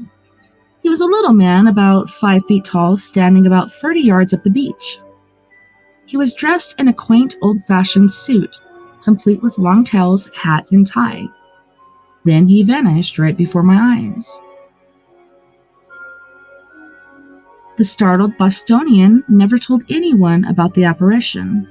In fact, he forgot about it until the late 1980s, right before Hurricane Hugo struck. "My brother was down from Charlotte, and we were out walking the beach looking for shark's teeth," Rogers explained. "We happened to turn around and saw him at the same time, the same little gray man I had seen some 15 years earlier. Then he vanished again, just like he did before." It wasn't until after Hugo slammed into the Carolina coast a few weeks later that Rogers heard about the curse of the Gray Man. According to legend, those fortunate enough to see him are spared from the storm. Just how the legend got started is unclear, but some researchers think it originated in the early 1800s, when a young man sailing down from New England to meet his bride near Charleston drowned after his ship sank in a storm. The Gray Man is said to be the young man's ghost patrolling the shore to warn others about impending bad weather.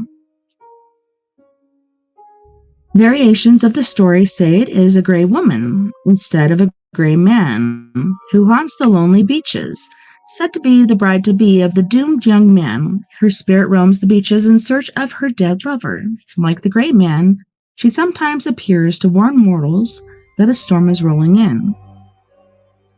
Other coastal regions have their own versions of the Gray Man story, but none has received the notoriety of South Carolina's famed specter. Sightings have been made from Myrtle Beach, south of Edisto Island and Hilton Head. The apparition is frequently spotted strolling the dunes at Fripp Island. The most memorable warnings came shortly before powerful storms hit the South Carolina coast in September 1822, October 93, and October 1954. In each case, several people reported seeing a strange little man dressed in gray clothes, walking the stormy beach just hours before the storm struck.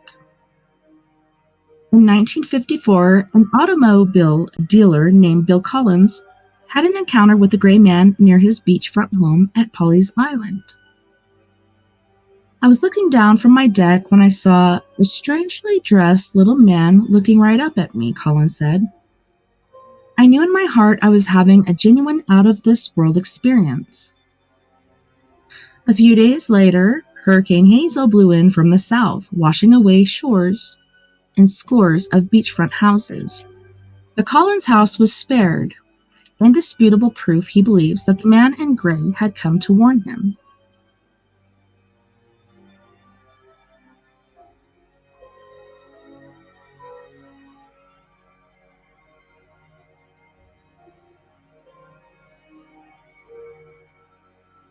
The Cernsea haunting. Hauntings and other paranormal happenings were popular media events in the late 1800s. as evidenced by the phenomenal success and notoriety of mediums like the Fox sisters and other celebrated psychics and spirit advisors.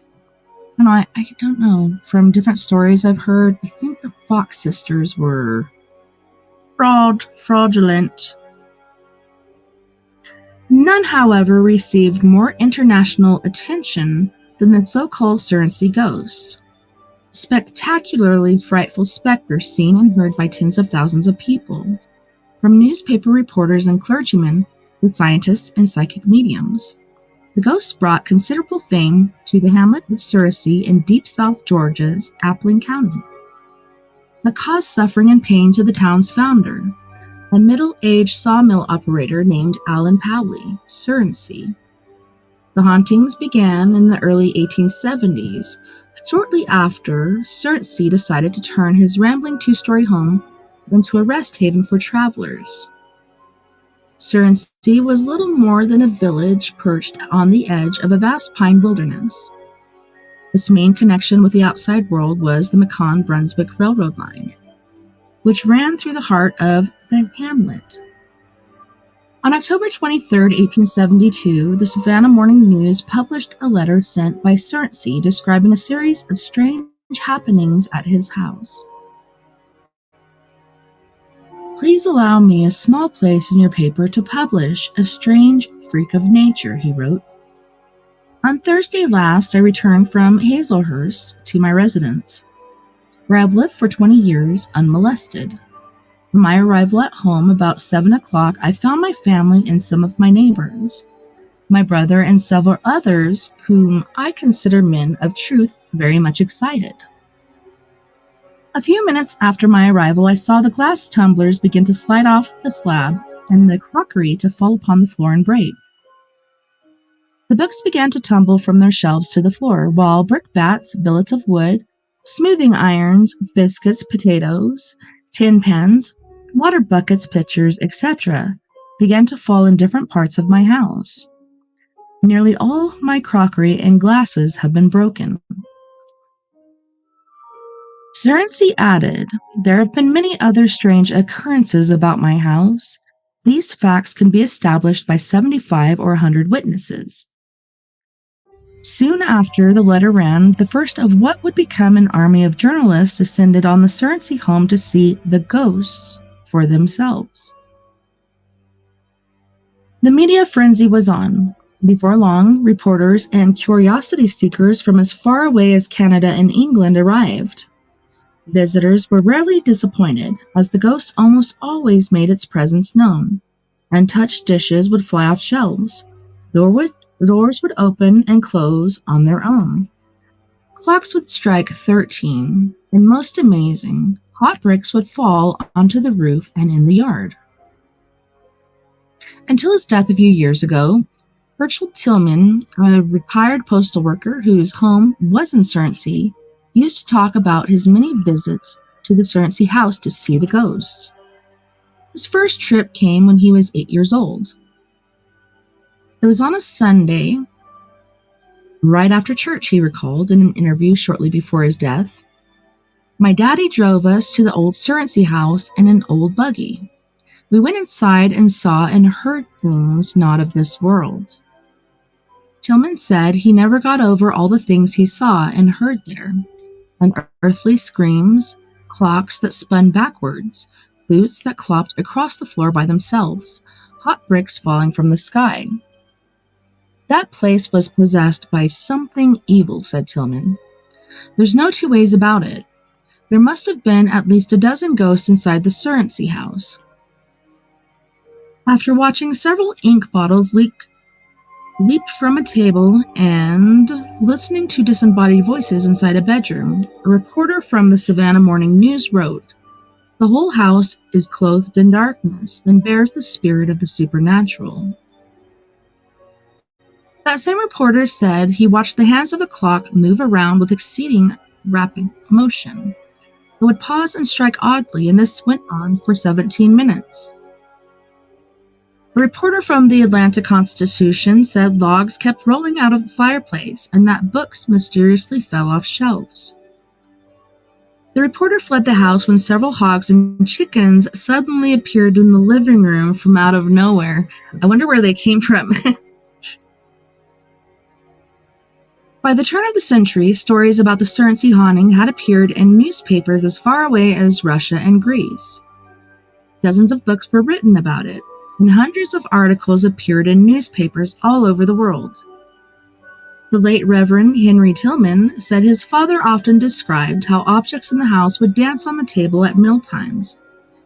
Bed covers would roll up and down at night, and glowing red eyes would hover over the railroad tracks directly in front of the house. Eager to rid their home of their unnatural guests, the Surrency family sought the help of scientists, ministers, mediums, and psychics. But efforts to drive away the ghosts were unsuccessful. If anything, they seemed to make matters worse. Tradition has it that a murder was behind the Surrency haunting. One story says a railroad worker was killed outside the home and that his spirit plagued the house and its occupants until the place went up in flames in 1925. Another version holds that Alan Surrency was in league with the devil. Oh, bad boy. One witness recounted how Surrency once demonstrated his arcane powers by running a stick completely through his hand without spilling a drop of blood. According to tradition, the ghosts continued to torment the Surrency family long after the house burned, and they moved to another home on the other side of the county. That thing haunted old man Surrency until the day he died, said one old-timer. But when he was buried, the haunting stopped.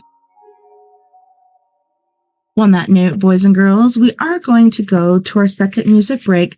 Let me know down in the chat room if you want me to continue with this book, or would you like me to move on to Reddit Ghost Stories? Savannah is a hotbed of activity. Oh, shnikes. So Trucido says, Savannah is a hotbed of activity. I had my reading done at the Blue Hotel in Casadega, Florida. Nice. But yeah, my brother used to live right outside of Savannah, just outside.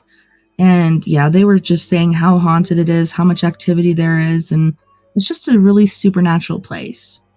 It'd be interesting to live in a place like that, but that's too humid for me, coach. All right, so Truzido votes for continuation of story time. If you agree, let me know. If you disagree, let me know. So we'll continue on. We have Miss Mia Savage, who is originally from Arizona, Phoenix, Arizona, and sometimes resides here in Bayfield.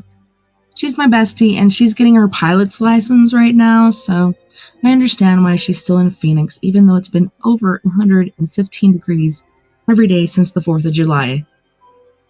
I could not hang. So she's going to be singing to Your Grave, Not a Phase, Bury Me in Heaven, which is one of my favorites. And the bottom line, you guys don't go anywhere. We'll be right back after this music break.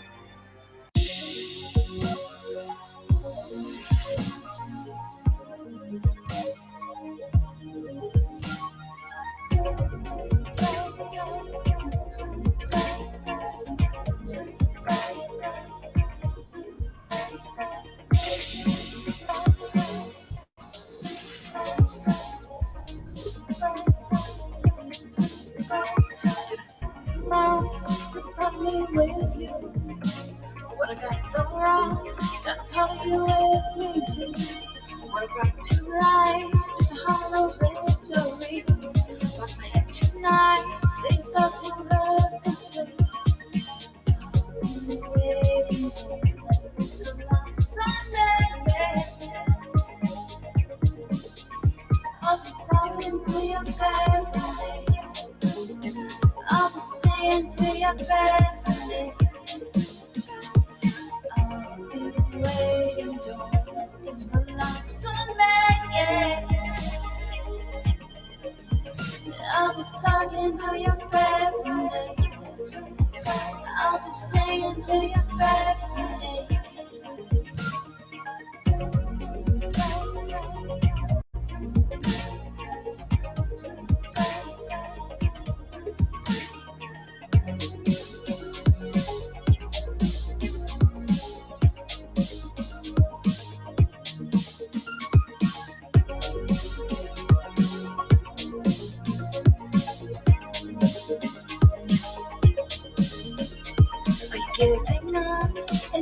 the game you play. Have you had enough of all the silly things I say? Take it a little bit more, but I'll always be here for you. When you're not alone, they'll never feel like I do. It's all through waiting, don't let this come up. So I'll be talking to your face tonight. I'll be singing to your face tonight. I'll be waiting, don't let this come up. So I'll be talking to your face tonight. I'll be singing to your face tonight.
I'll be talking to your face I'll be singing to your face I'll be waiting to let this come up someday. I'll be talking to your face I'll be singing to your face someday.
This love is not a phase.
Surrounded by your words, bury me in heaven. I'm surrounded by your words. I hear emotions loud and clear.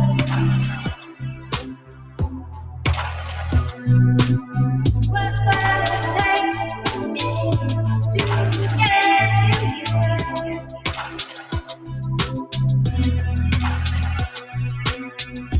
Lock me up in paradise again.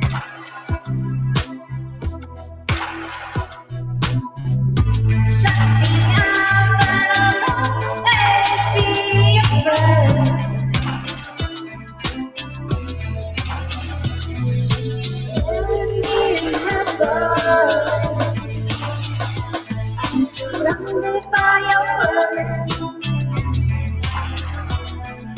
Bury me in heaven. I'm surrounded by your words.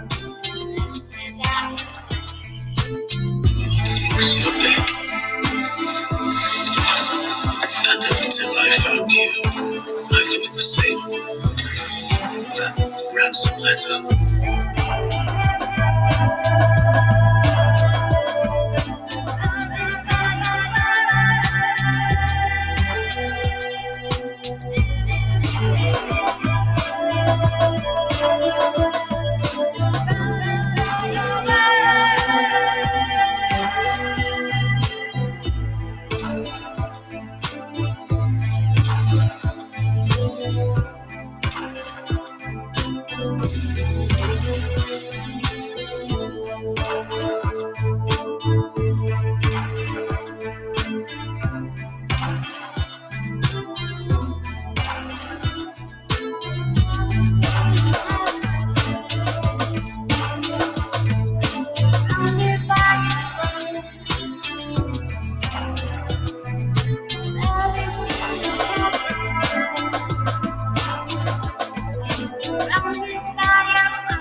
angel on my shoulder.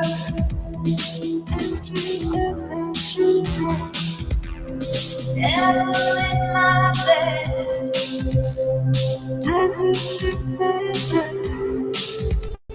Forget my behavior.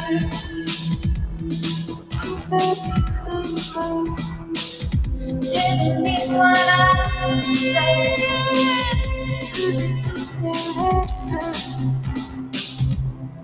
Bottom line is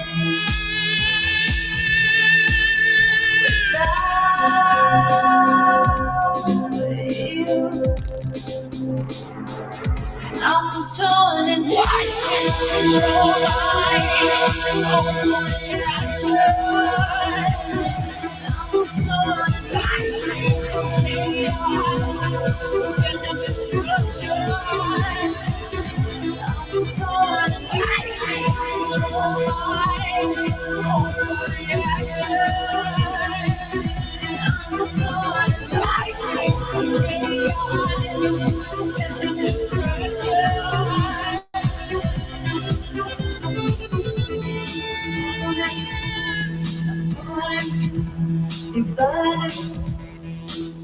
torn and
It's a lie. We're gonna kill those good guys and try to tell us that they're supposed to let the demons run around.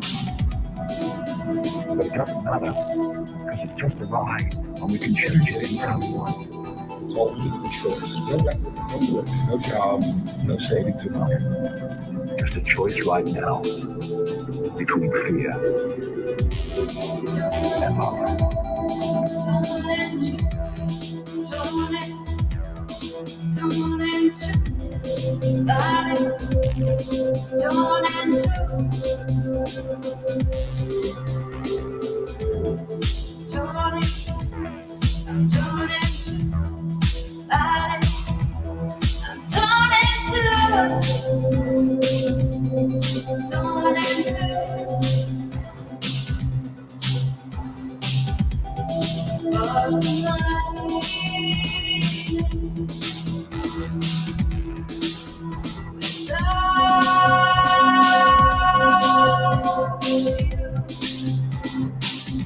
I'm torn and control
choice right now between fear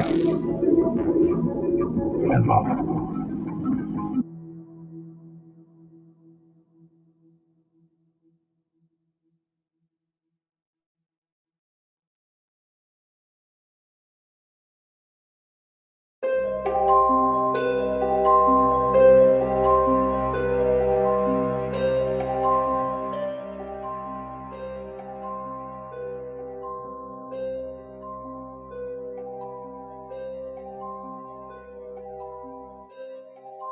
Welcome back, and thanks so much for joining me this evening on We Are Paradox Media's Late Night in the Rockies.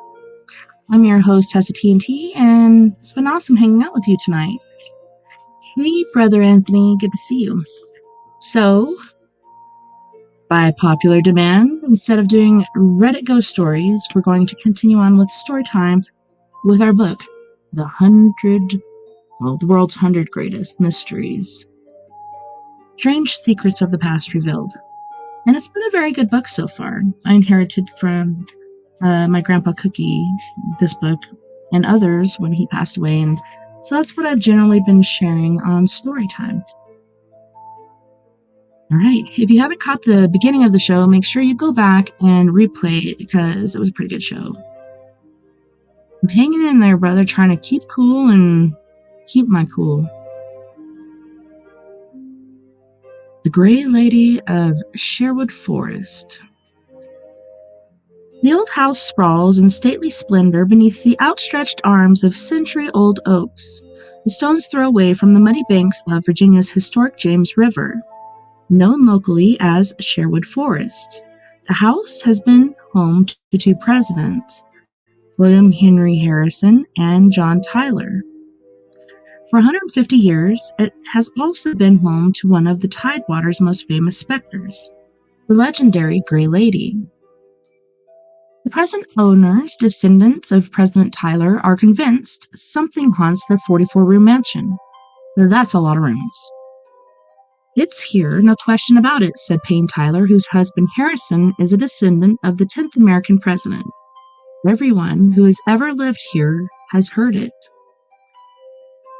Legend holds the ghost is the spirit of an elderly woman who cared for a sick baby in the plantation nursery.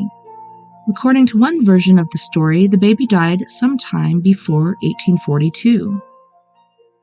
Some say she was named Grey, while others contend the spirit is known as the Grey Lady because of the color of the cloak seen about the apparition. She is said to walk over the creaking floorboards and hallways, rock in non-existent rocking chairs, and spends time in the corner of the master bedroom. Payne Tyler learned about the Grey Lady from reading old letters found inside the house when the family restored the plantation in the 1970s. It was during the restoration period that she experienced her first visit from the ghost. She disturbed me 2 times, Mrs. Tyler noted. I heard her in the next room, but I was not about to open the door. I told her very politely that we were going to stay here. She was going to stay here, so we might as well be friends. Then she left me alone. Oh, I'm sorry about your sister, Anthony. Cancer is not a good thing. Recently I heard that there's a new cure, but you know how that goes. I'm sorry, brother. I wish I could give you a hug. Sending you astral hugs and love. I'm very sorry.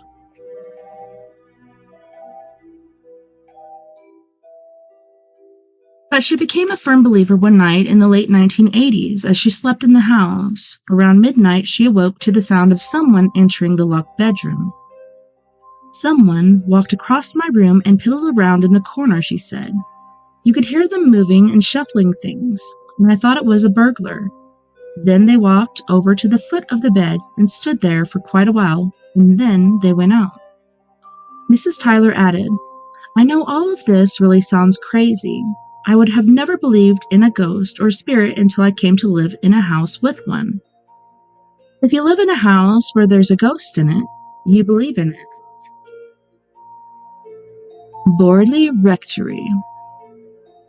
Borley Rectory, a gloomy, twin-gabled Victorian mansion atop a muddy hill overlooking the Stour River in England's Essex County, was once described as one of the ugliest houses in England. Oh, poo. Before it mysteriously burned to the ground 60 years ago. Precisely at the stroke of midnight, some said the red brick monstrosity, located 60 miles, almost said monastery, 60 miles northeast of London, was also one of the most haunted. For more than a century, the 135-year-old house was the scene of strange noises, phantom coaches that came and went at midnight, mysterious cold spots, and unending poltergeist activity. Locals said it was cursed as well as haunted and refused to go anywhere near the place, especially after dark.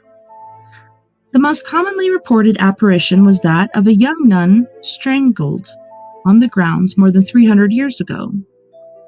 The nun was reportedly seen at all hours of the day and night, a gray, diaphanous form gliding along a dark path dubbed Nun's Walk.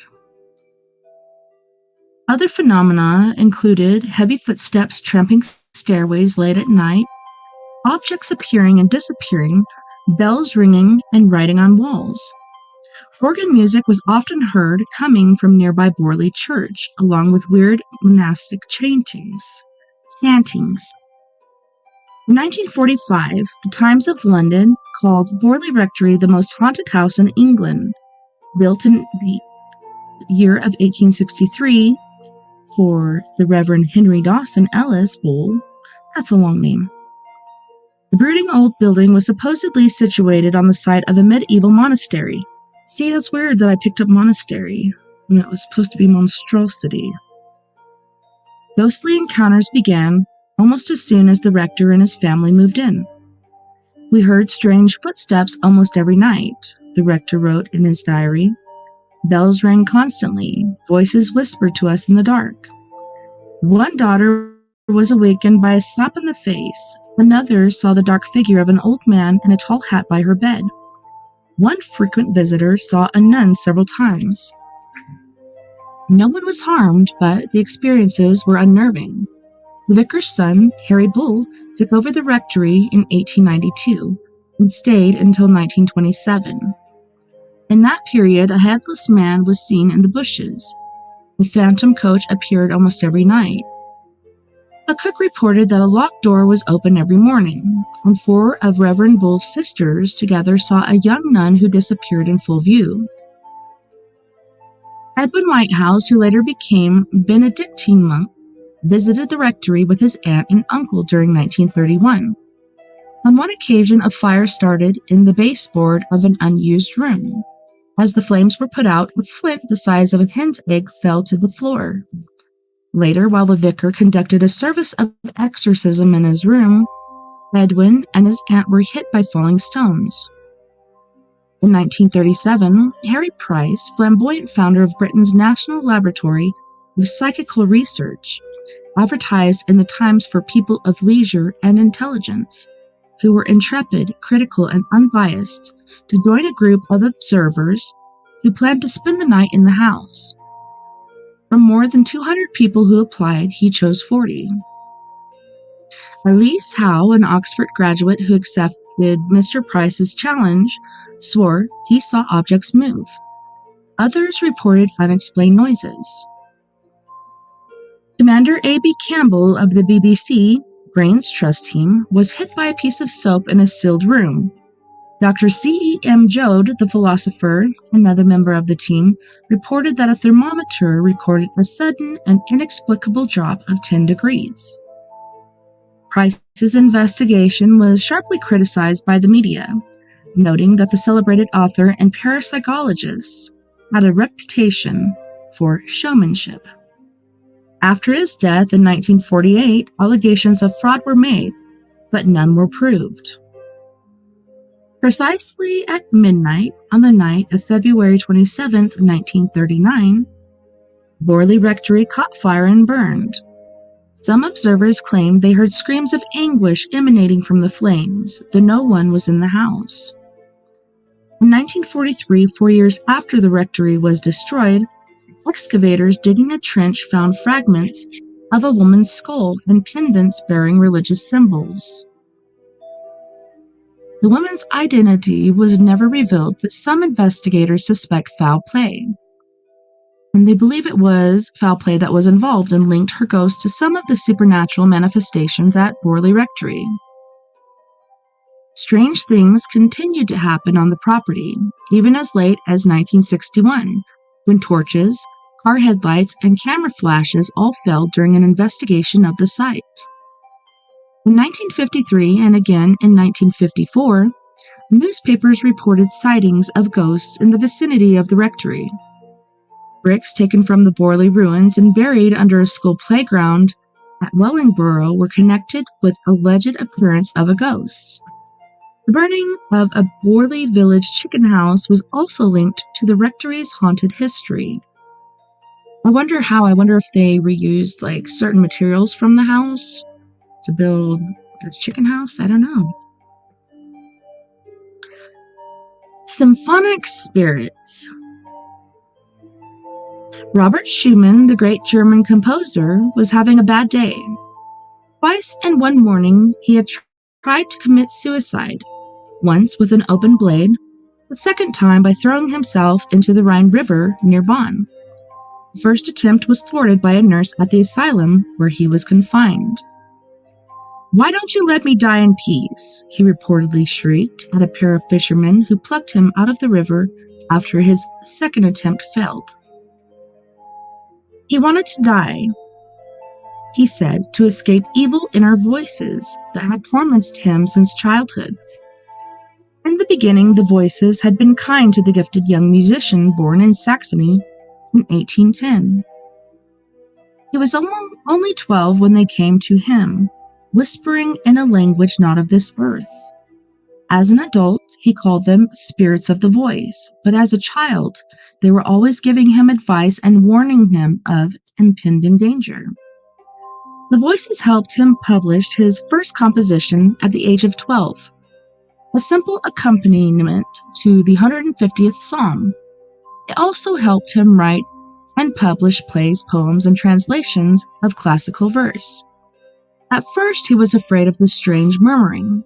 They came to him at night, when he sat alone at the piano, struggling to find the right note. He described them as soft sounds, gentle whisperings that ran fingers deep within his brain. Soon the voices seemed to take control of his music. They urged him to write more, play more, perform more. At the same time, they warned him never to ignore them, never forget that they were in total command of his spirit as well as his music. Kind of sounds like a family curse. I don't know. By the time he was 30, Schumann, the son of a working-class bookseller, was a famous, though not necessarily rich man. When friends like Chopin and Brahms inquired as to the origins of his music, the deeply sensitive composer and poet always claimed that the angels in my head provided themes and melodies. In 1840, Schumann married Clara Wheat. Or is it White? Beautiful young daughter of his piano teacher, who would go on to become a famous pianist in her own right. The artistic couple had stormy moments, yet managed to produce 8 children. The next few years were productive as the Schumanns traveled to Russia and Austria, where Schumann received critical acclaim for his first symphony in B-flat. During this busy period, he helped many talented friends, including Mendelssohn and Brahms, by giving them favorable reviews in a musical magazine he published. It was also during this time that he composed many of the solo songs, or Lieder, in which his reputation was built. Friends referred to that year, 1840, as the year of the song because Schumann wrote more than 100 songs. Again, the inspiration was attributed to his inner voices, the angels in his head that whispered to him sweet tunes and melodies at night. In 1844, Schumann suffered a nervous breakdown. He found that he could no longer focus on music. The voices were growing too loud, getting out of control, seemingly wanting to take over his life. Suddenly, the voices went away. He moved to Dresden, a thriving musical center, and began working furiously. The next year, still living in Dresden, Schumann penned his famous Symphony No. 2 in C major. He was overjoyed at the thunderous reception he received. Then the hallucinations reappeared. More painful than ever, and he sank into deep depression. In constant pain and fear of his sanity, the great artist was unable to work for months. To make matters worse, his old friend Brahms had moved into his house and, some say, began a torrid love affair with his wife. In 1852, he was complaining of strange afflictions of hearing, a repetition apparently of non-stop tonal sounds. As his mental condition worsened, Schumann sought solace in seances. In vain, he tried to communicate with the spirit world, to try to better understand his supernatural torment. In 1853, the Schumanns participated in a table rapping session, a phenomenon that was all the rage in Europe. According to notes left in his diary, Schumann was convinced that tables could move and rap out rhythms to songs. I said, "Dear table, play the opening theme to my C minor symphony," and it tapped it out. The tide of music began to drown him. No longer soft and gentle, the sounds in his brain became bitter, threatening.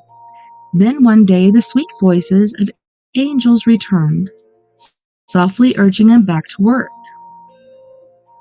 Schumann told a friend that the music inside his head was fully formed and complete. The sound, he said, is like distant brasses underscored by the most magnificent harmonies. This must be how it is in another life, after we've cast off our mortal coil. One night, Schumann told his wife that the angels were calling out to him to enter the world. Then, without further warning, those same warm entities became terrifying demons that beckoned him to join them in hell. Hello, Catherine. In 1855, Schumann checked himself into an asylum at Bonn, a medieval village on the Rhine River. The next year, the day after a visit from his wife, only visit to see him in the asylum, in fact, he choked on some food and finally passed over into the realm of angels. What a way to go.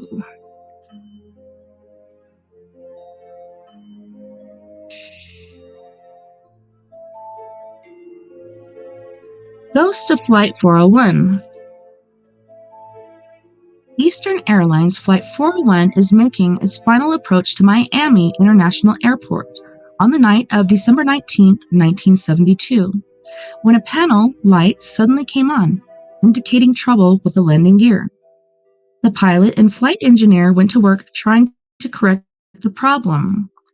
In their haste, they failed to notice the aircraft's steady descent over the Florida Everglades until it was too late.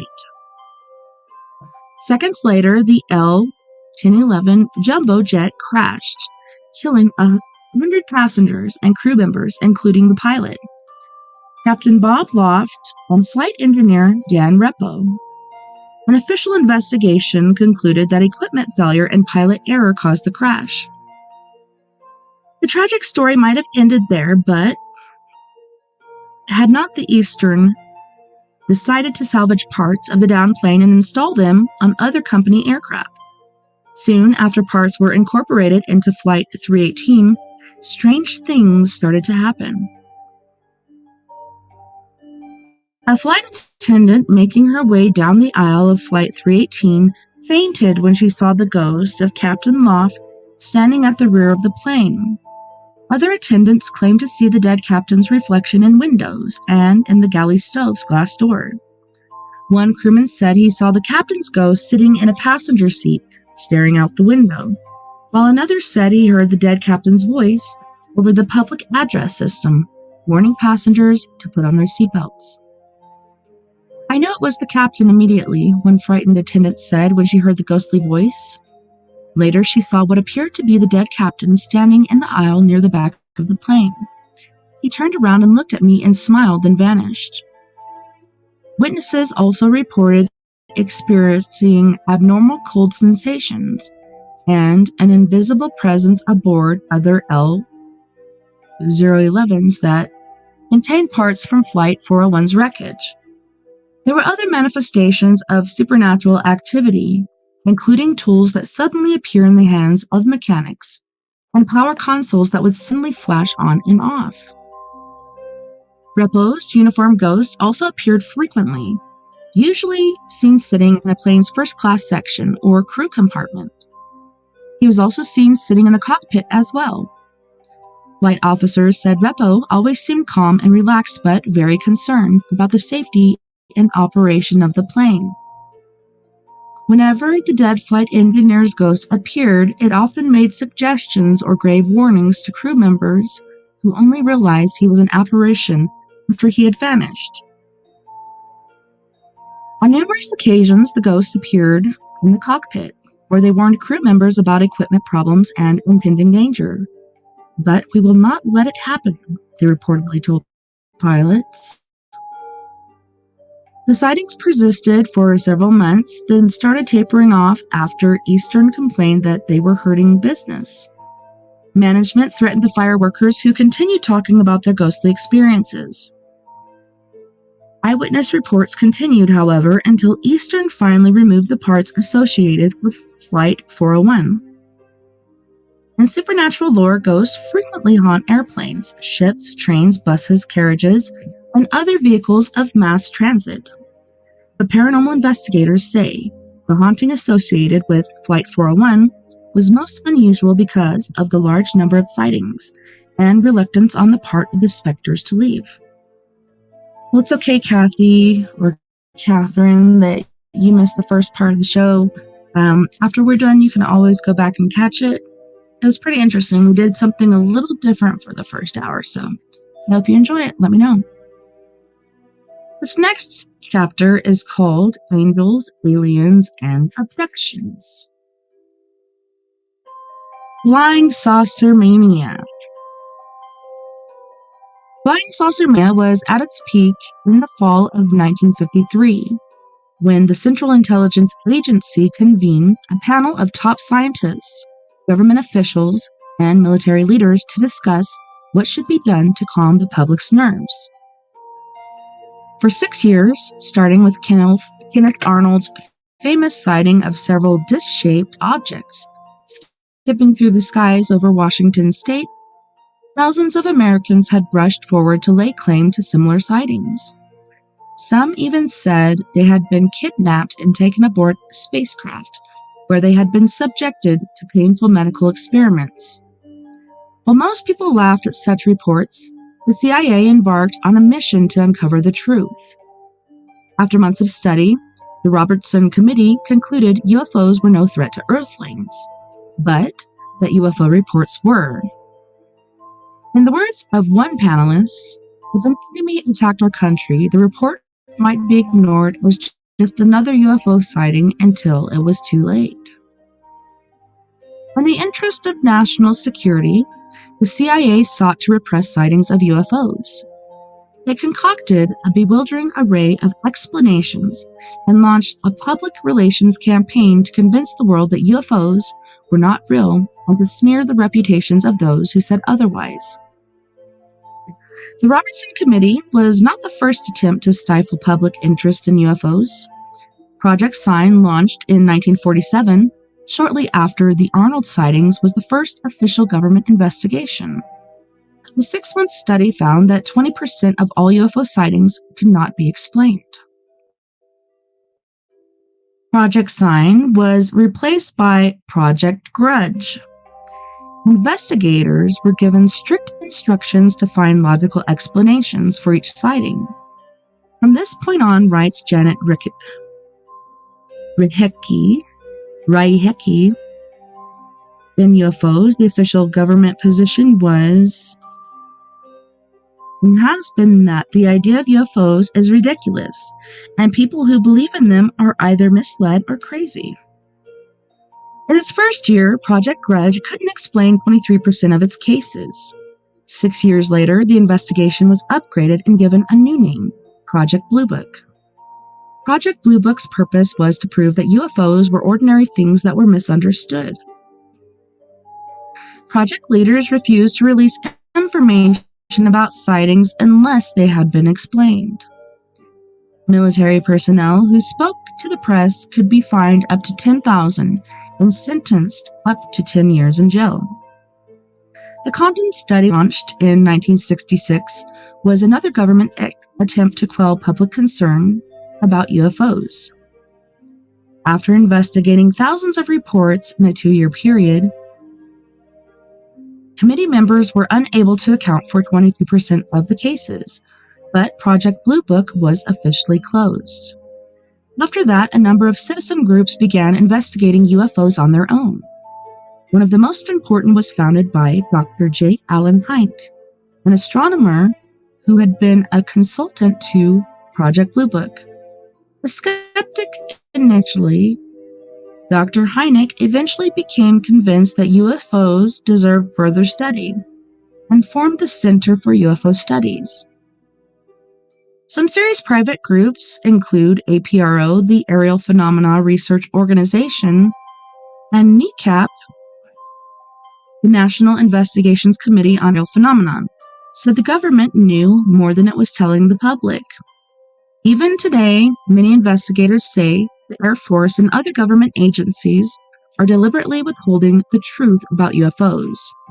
Things have opened up a bit, quite recently. They're being seen everywhere. People have cell phones which have cameras on them, so many sightings have been documented. So grateful for that. Because we're not crazy and UFOs really do exist. Also, did you know that they turned UAP from being unidentified aerial phenomenon to unidentified anomalous phenomenon? They keep changing it, but pretty interesting, I must say. Circles of the Gods. When John Skull woke one morning and saw a series of strange circles carved in a 6-acre wheat field near Westbury, England, his first thought was that vandals had sneaked onto his property during the night and caused the damage. After extensive research yielded no footprints or other signs of trespassing, however, the perplexed farmer concluded that alien spaceships were somehow behind the mystery. So did a lot of other people. On October 15, 1980, a few days after the mysterious crop circles appeared on Skull's property, the Wiltshire Times reported that they had been made by some kind of energy field of unknown origin. Another paper, the Daily Express, suggested that the circles, all within sight of the famous similar pictograms that had popped up in British fields in recent years. The presence of so many circles had spawned nationwide interest in the markings and led many in the media and scientific community to believe visitors from other worlds were indeed responsible. At the time, crop circle fever was sweeping the British Isles. New Age investigators, journalists, and scientists armed with recorders and infrared vision scopes descended in droves, marking, mapping, and measuring the circles. Many fully expected to find proof that visitors from outer space had paid a call and left behind these cryptic calling cards. The British press dubbed it the silly season. Although crop circle reports go back many centuries, the first known example in modern era appeared on a cane farm in Queensland, Australia, in January 1966. Tractor driver George Pedley was driving through a cane patch when he saw a large bluish-gray spaceship take off from a nearby swamp. On the ground where the strange craft had been parked, the astonished farmer found a curious 30-foot circle of dead reeds. The whole place was burned black and lay about flat in a huge circle, Pedley said. His weird story about the Australian circle brought hundreds of reporters and curiosity seekers to Queensland. Other witnesses stepped forward to say they too had seen spaceships and found enigmatic crop circles in their fields. It wasn't long before elaborately constructed pictograms started turning up in England. The first ones found in the mid-1970s were small and crudely rendered, but sometimes stretched hundreds of feet in diameter. By the early 1990s, immense geometrical figures, some the size of football fields, appeared from Cornwall to Kent. Phenomenon eventually spread to the United States, Canada, Bulgaria, Hungary, Japan, and the Netherlands. Each year brought new and increasingly dramatic and complex markings.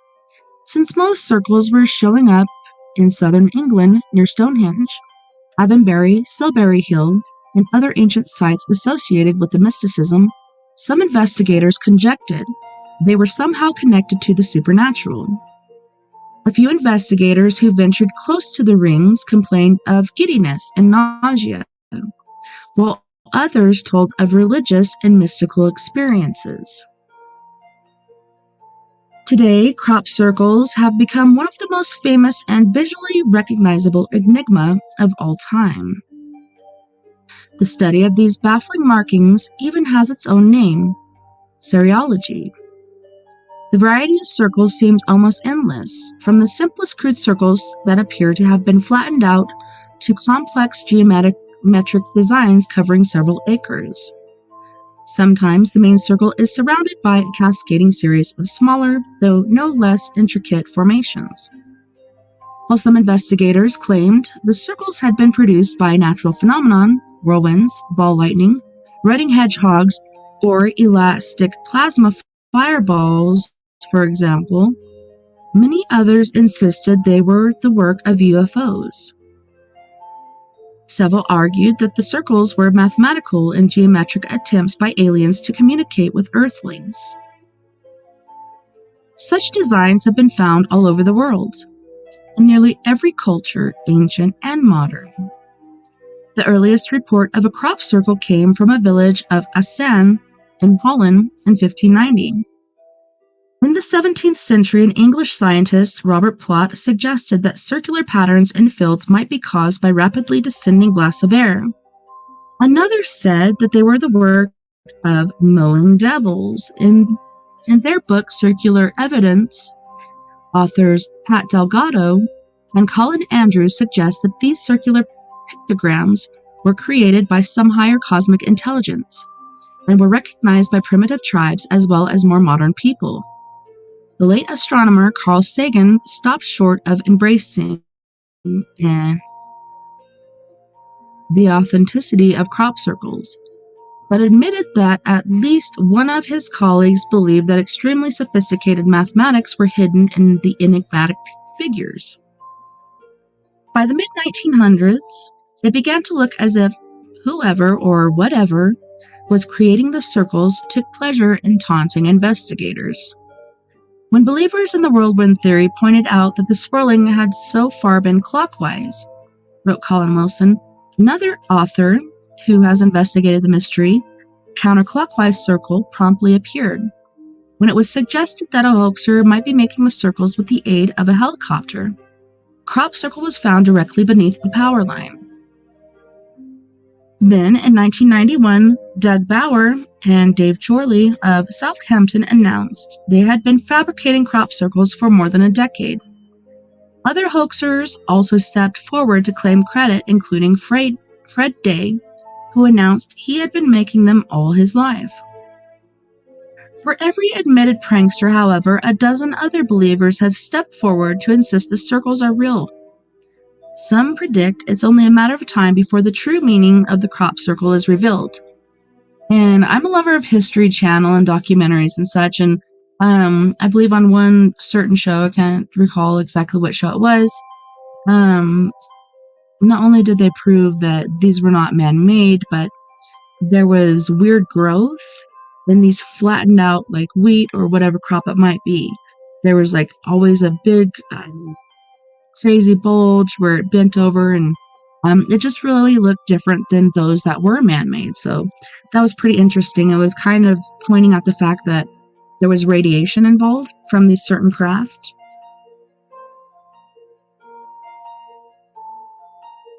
Captain Mantle's last mission.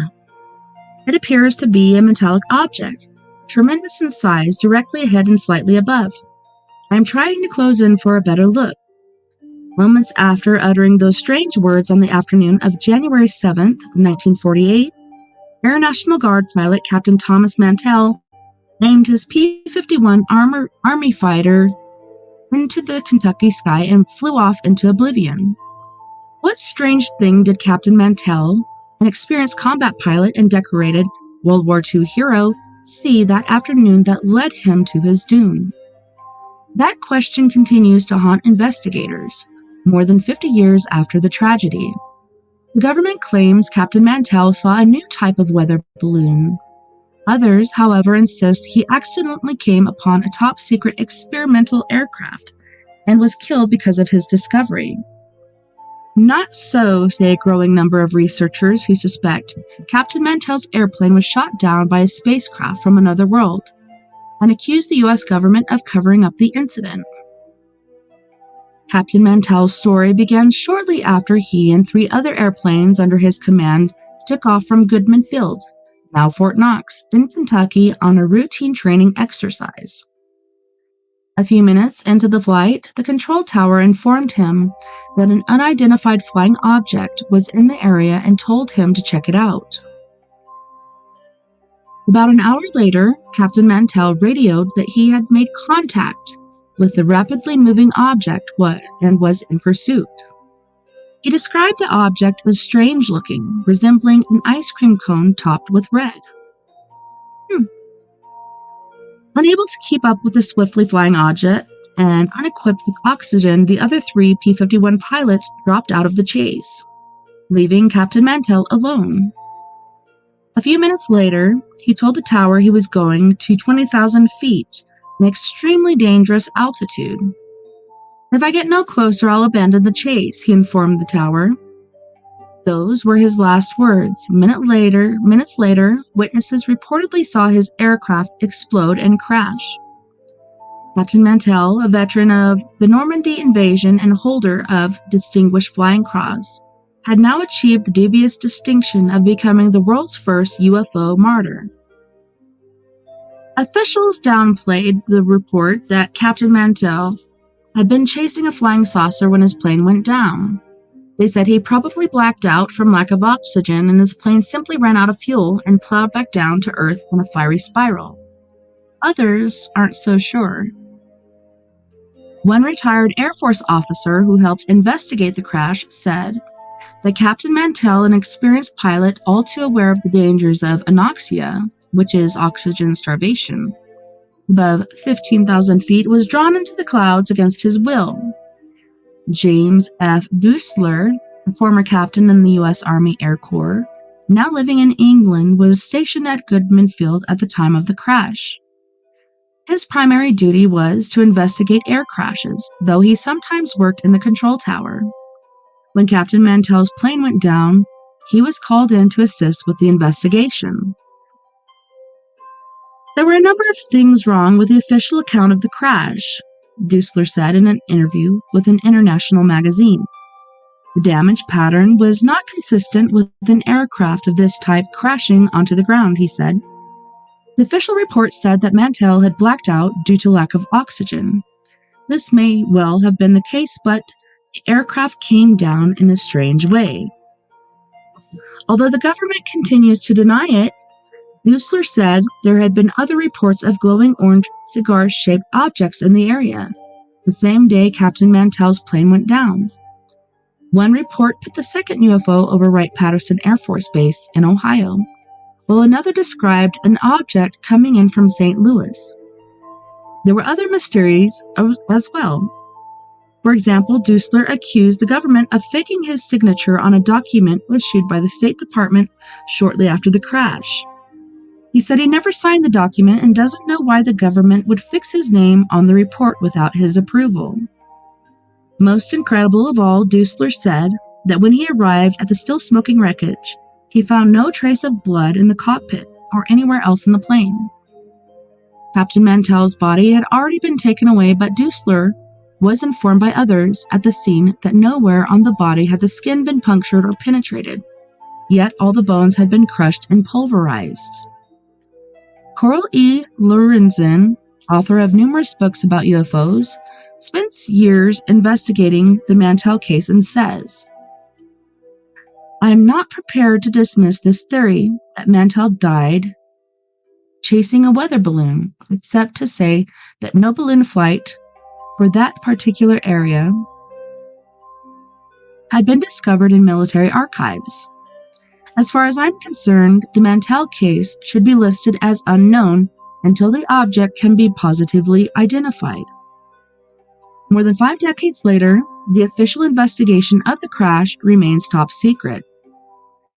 If he was killed in a mere training accident, as the government alleges, why are the official transcripts between Captain Mantell and the control tower still classified? Makes you wonder. When's the government going to stop covering stuff up? When are we going to know the truth? That's what I want to know. I've seen UFOs. I have pictures of UFOs. I have videos of UFOs.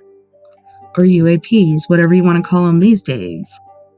What about you? Leave us a comment down below to let us know.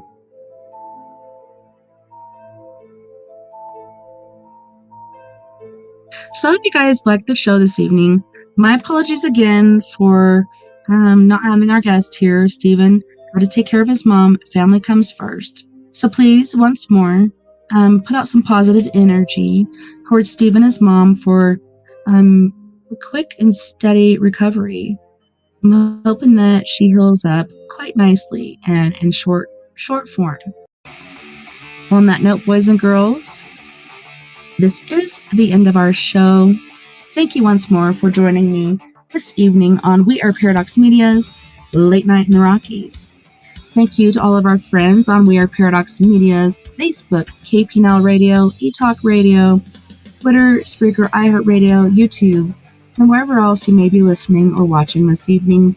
I had a wonderful time, and I can't wait to do it again next weekend. We have the Paradox Paranormal Forum. We're going to have Travis Willier Moose-Toos. We're going to have Miss Mia Savage, Robert White, and hopefully Johnny Bonani. Don't forget, you guys, we are all in this together. Together, we can make the world a little better. And together, my friends, we are Paradox Media, because without you, there is no us. Until next time, nighty night, love and light, or have a wonderful, beautiful, spectacular day. I will see you back here, same time, same crazy place. Please leave me, as I said before, any comments, good or bad, as far as how did the show go for you? Like, how did you like it? Should I switch it up? StreamYard is saying when you're doing videos, you should have another computer to stream the other video. So let me know how that worked out as well. Take care, my yous.